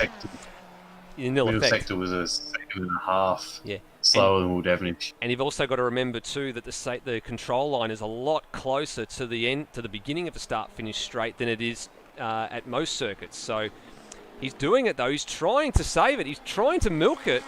He's not going to be able to do it. He's going to have 2 laps. He's putting the pressure on though. 9, Yeah, 8, 7. Oh no! And Lime Mitch has gone in for a splash and dash. Lime Mitch is in. Lime Mitch has gone in for a splash and dash, so he couldn't make it on fuel. That promotes Pete Savage back to the podium. Such a shame for Lime Mitch. Look at the margin though. Will Devonish has got it down to 1.7 seconds. This is going to set up for a brilliant finish. So Bolger couldn't say that. I couldn't wash that enough time off. He couldn't do it because the gap behind was too close. So he's going to do now 2 laps here. All 4 of them at the front have to do 2 laps to get to the end here. This could put all of them in fuel drama. We could see Lime Mitch being the first to take that splash and dash, return to the head of the field. This is crazy. Xeris has gone in too. So Xeris is coming for splash and dash as well. So these 2 in the top 5 could not make it on fuel, but now Lime Mitch, he wouldn't have taken tyres. Now he can just put the hammer down and try and get some lap time in there, just in case the leaders cannot make it. Rossi's prediction was right. At least 2 of them haven't been able to make it. What about the remaining 3? Devonish is saving as well because he did a similar sector time to Steve Bolger. Peter was 0.7 of a second faster. And Hans Brunn came in for a splash and dash as well, so he's been put out as well. So at the moment we have this top 3 here on the very limits of fuel, trying to get home on the smell of an oily rag. And then 3rd place is Lime Mitch, and then Xeris and Aaron Thomas. Now we're not sure about Aaron Thomas's situation, but Lime Mitch and Xeris have pit for fuel. So I'm on board with Devonish, and I think he might be trying. pitting this Here lap. he goes. He's gone for the pass. I think Devonish is going to pit this lap. I think he's going to pit and hope that Bolger runs out of fuel. All right, well, and then he can get ahead of Lime Mitch. This is really interesting here. So what happens? So Devonish is in. He is. Bolger feigns. And Bolger feigns. Bolger's gone. Peter And Pete Savage Savage has stays gone out. in. Right. Savage in too. Oh, This is big. Can Steve Bolger make it? Minute 52 was the last lap around for Bolger. Has he got enough? Can Bolger win on an economy run? This is going to be insane. he has a massive gap as well. He has a huge gap to the people behind him. Now, Brendan Ross is messaging me saying he's called this. He's absolutely called it. So Devonish is coming out of the pits Spencer's now. in. He is Termo's in 2nd place. They're all in. Everybody's come in. They cannot make it. Bolger's doing 200 kilometers an hour through Curva Grande. And he's going to get rounded up by Noah Tara, who's a lap down. Or Tara's flashing him, saying, "You're so slow. Get out of the way." Oh, this is awkward for Bolger. Half spin for Noah Tara. No. We can't. And he's around, and he's done the right thing there. Just tried to grab reverse and get out of the way as much as possible. Steve Bolger continues on. How much fuel did Will Devonish have on board that he needed to come in and stop? He must have been blowing through the fuel, something shocking, to try and catch up to the back of them in all of this. So Devonish is 20 seconds behind, but it's not going to be enough. Pete Savage is further 4 seconds back. Mitch is 4th. Xeris is 5th. Bolger is in 6th gear doing 200 k's an hour. He's barely going to need to brake for Ascari. Okay, maybe not barely going to brake, but he's using not even half throttle a lot of the time here. There's a yellow flag in here in this sector, so he's got to lift off. Who's the man that's around? Oh, that's Kalen Duncan. So now 40-second middle sector, 41-second middle sector. Can he get to the line? He has a teammate behind him as well. There's a teammate in the background that could push him over the line. And there is Will Devonish. That will be a problem. If he needs to get a push, that will be a problem because you're not allowed to do it until after he's crossed the line. Devonish might be... No, Bolger's got this now. Bolger's going to win this on an economy run. The champion, what a drive. Wow. The champion-elect. The new champion of Automobilista Australia on a brilliant economy run. What an absolute masterclass in fuel saving from Steve Bolger. How on earth and has you know he why managed to he do was that? able to do that? Because he got the fuel, he got the tires, he got the gap from not taking tires. And Aaron Thomas, we have it as a DNF, so he hasn't crossed the line. What's happened to Aaron Thomas? So he's retired out of 8th place, and he might have run out of fuel. I'm not sure. Luke Joyner has had to come to the garage. He's run out of fuel. Oh, what a finish. Xeris will get home for 5th. So your top 3, Bolger, Devonish, and Pete Savage.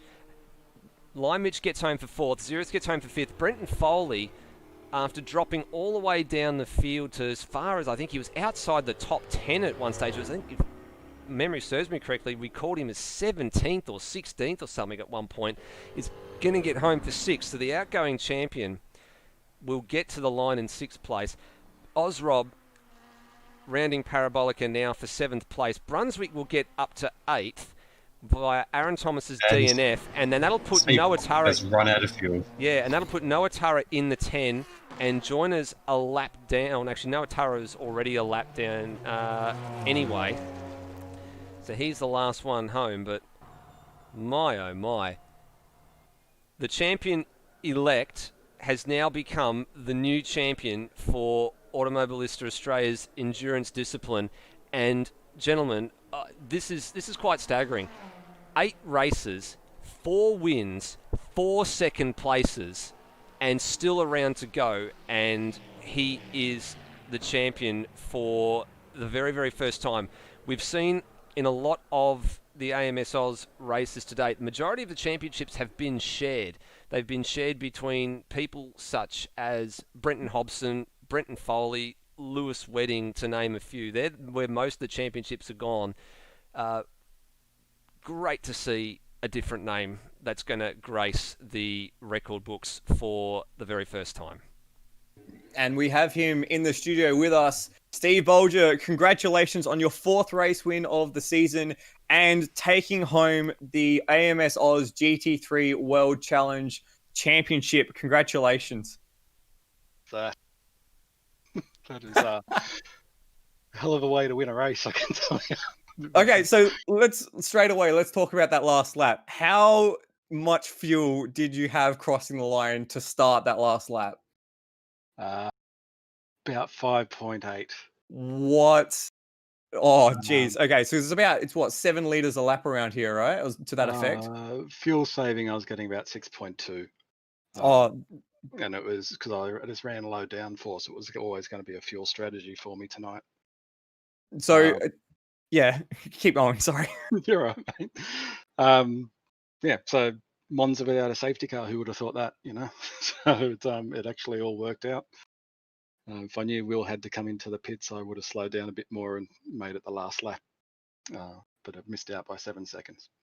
Well, that was the thing. Will actually didn't have that much of a gap. You didn't have that much of a gap behind, so you actually couldn't even do that. So in the end, it was everyone's pace at the front, which pushed it to that level. Let's backtrack a little bit. You were the first one to take that last pit stop to start that pit cycle. I think you came in with about 31 minutes left. Now, we were trying to figure out how you managed to get such a big lead there. What was your logic going into that final stop ahead of everyone else? It was just hit critical lap where I think I get to the end. I didn't want to have to do fuel calcs in my head, so I wanted to do it a full fill. But I still had 5 laps worth of fuel in the tank when I made the last stop, so it was all just about getting to the end. I knew the other guys were going to have a longer fill to make it. So We were yeah. trying to work out as well whether or not you took tyres there in that last stop. So did you take tyres in that one? tyres in both stops. Oh, well, there you go. You're all right, Bagsy. Yeah, I figured tires because I just didn't think you'd have that pace otherwise because there were some excellent laps, especially towards the end there.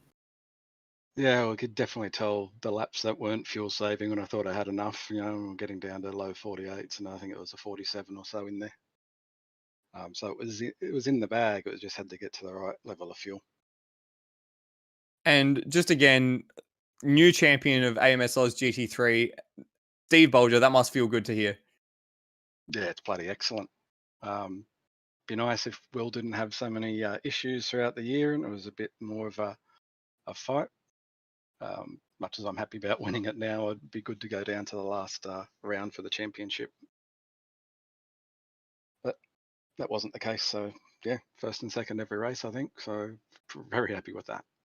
Yeah, damn right you should be. Congratulations, Steve, on an absolutely amazing drive tonight and a season of amazing drives from you, taking out the championship. Cheers, mate. Thank you.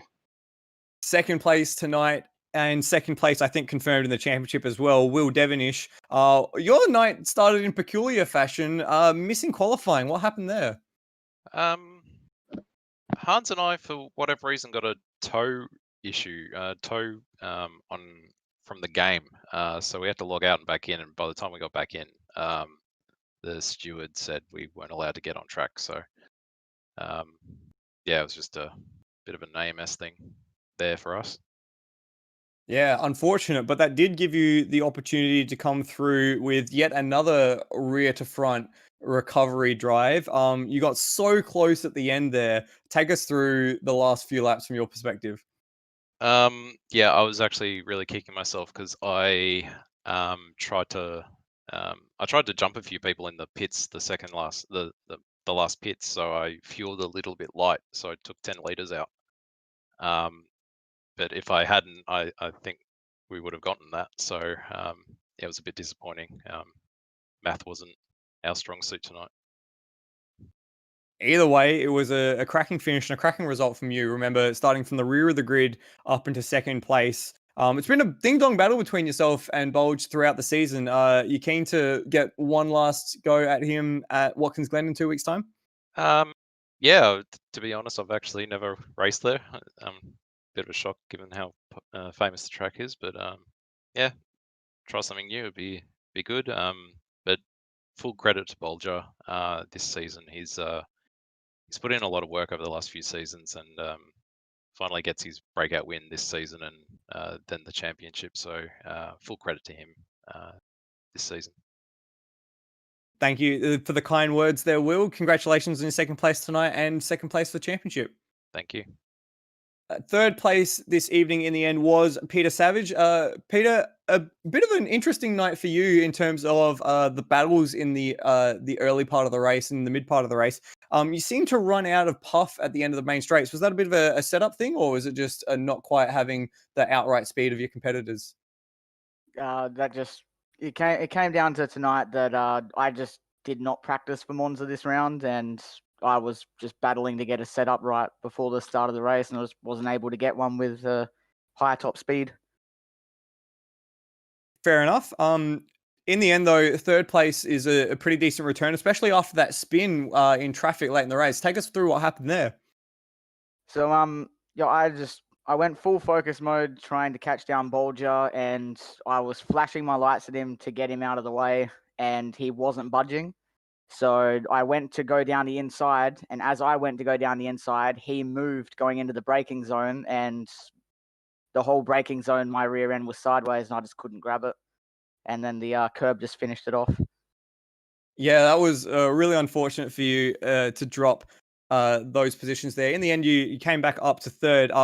What was your thoughts when everyone started diving into the pits? You were one of the first to do that. Did you hold out hope that everyone else would be doing the same? Yeah, I was just running that thing as far as I could. From what I could tell, I honestly reckon I had a lot of pace tonight, but the fuel saving compared to the Lambos was just non-existent.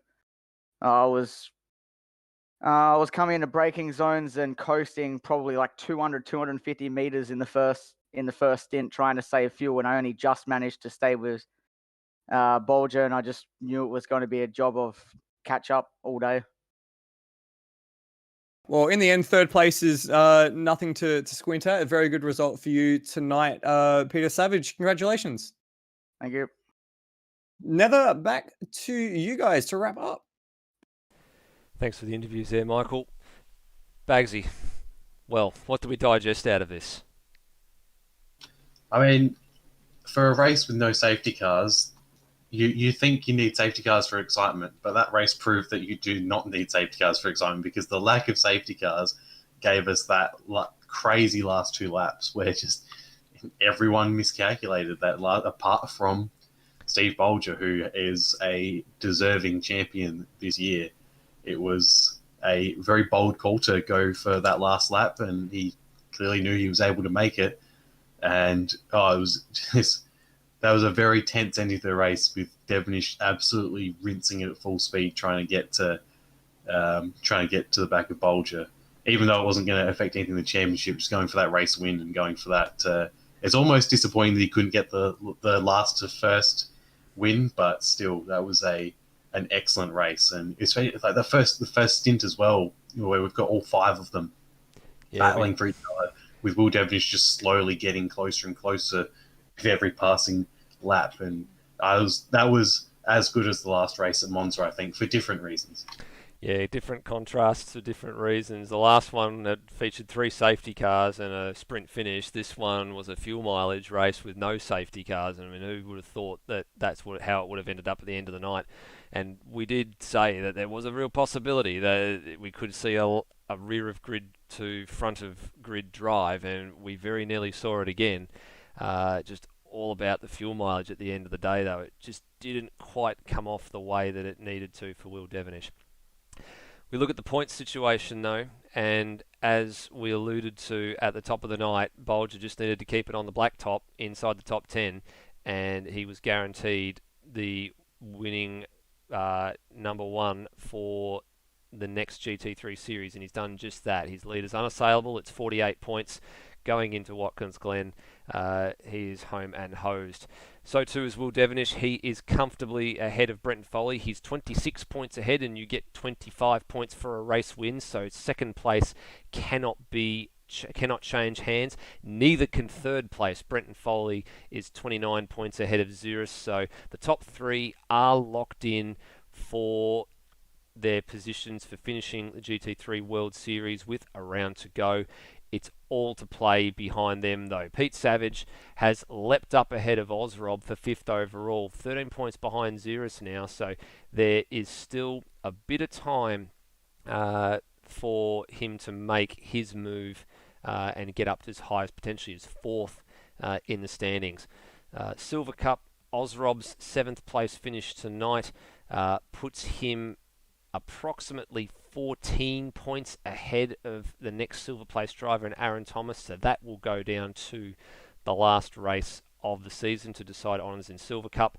And then when we take a look at the team's points, Gravel Shed and Wedding Crashers Motorsport have sewn up top 2 in the team's points. So shame in a bit of a way, Bagsy. We've been fortunate for the last couple of seasons to have the championships go down to the final race of the season, but not on this occasion. It was bound to come to the run was bound to come to an end at some point.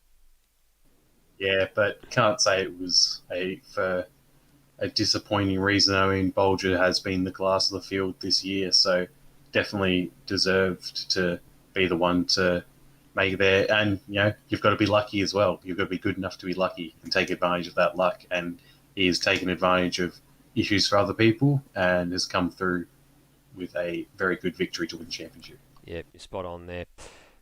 Michael, let's look ahead a little bit as we bring up our GT3 calendar. As we said, there's only one more race to go, and it's Watkins Glen in the World Series.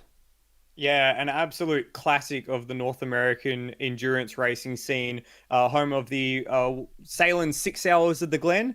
Unfortunately, should have happened, I think, in 2 weekends' time in the real world before the the various situations we've been put in, but that's been rescheduled to later on in the year.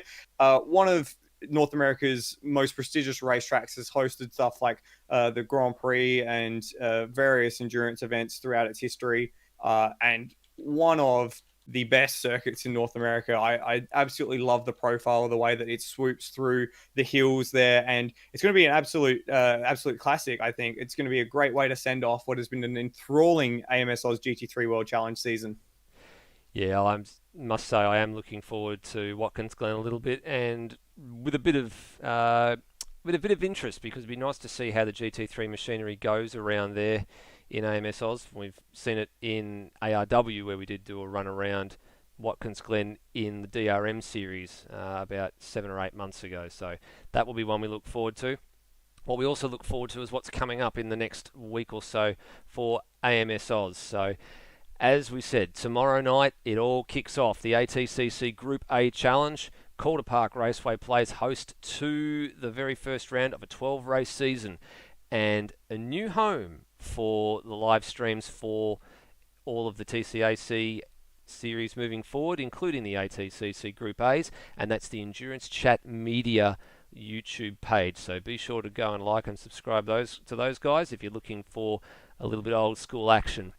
For Super 2 drivers, your next round is Friday. It is Sydney Motorsport Park. The broadcast is on the Loose 89 on Loose 89 channel. I should say the Loose 89 or the Loose Sim Sport channel. It's a bit of both. But again, big fields turning out for Super 2 at Sydney Motorsport Park for what I believe is going to be a 2-race affair. And then a couple of series that are finishing up in the next week. Track Day Challenge, the last race for that on Monday, and TCR Oz, the last race of the season for that on Tuesday next week. Then those two series will take a little bit of a hiatus, and then we end up with a couple of new series coming forwards. Of course, ATCC we spoke about. GT3 Sprint Series will come up in a couple of weeks, which will return to the alternating Tuesday nights. And the Porsche Cup, which was still being decided as to what night of the week that's going to run on, but we've got 32 drivers registered, and I believe we're about to shut the entries for that one because we're starting to get to a grid that I think is going to be a bit large for some of the tracks that we're looking at running on. But I know, Michael, you're keen to commentate on that one when that one comes around. Oh, yes. I love my Porsches, and the tracks that have been chosen are extremely exciting to go to. I'm sure we'll talk about that a bit more closer to the start date. But yes, love me some Porsches, love me some commentary on Porsches. It's going to be a great time. Oh, yeah, you're going to hear you rubbing your hands together right now. Thank you, Michael, for tonight. Thank you, Bagsy, again, for all your insights. It's great having you two aboard. Makes the broadcast go much, much better than if it was me doing it solo, which I've had to do a few times before. This has been the 90 minutes of Monza. Join us in 2 weeks for the finale of the GT3 World Series, the 2 hours of the Glen. Please, as always, drive safely, and we'll see you next time.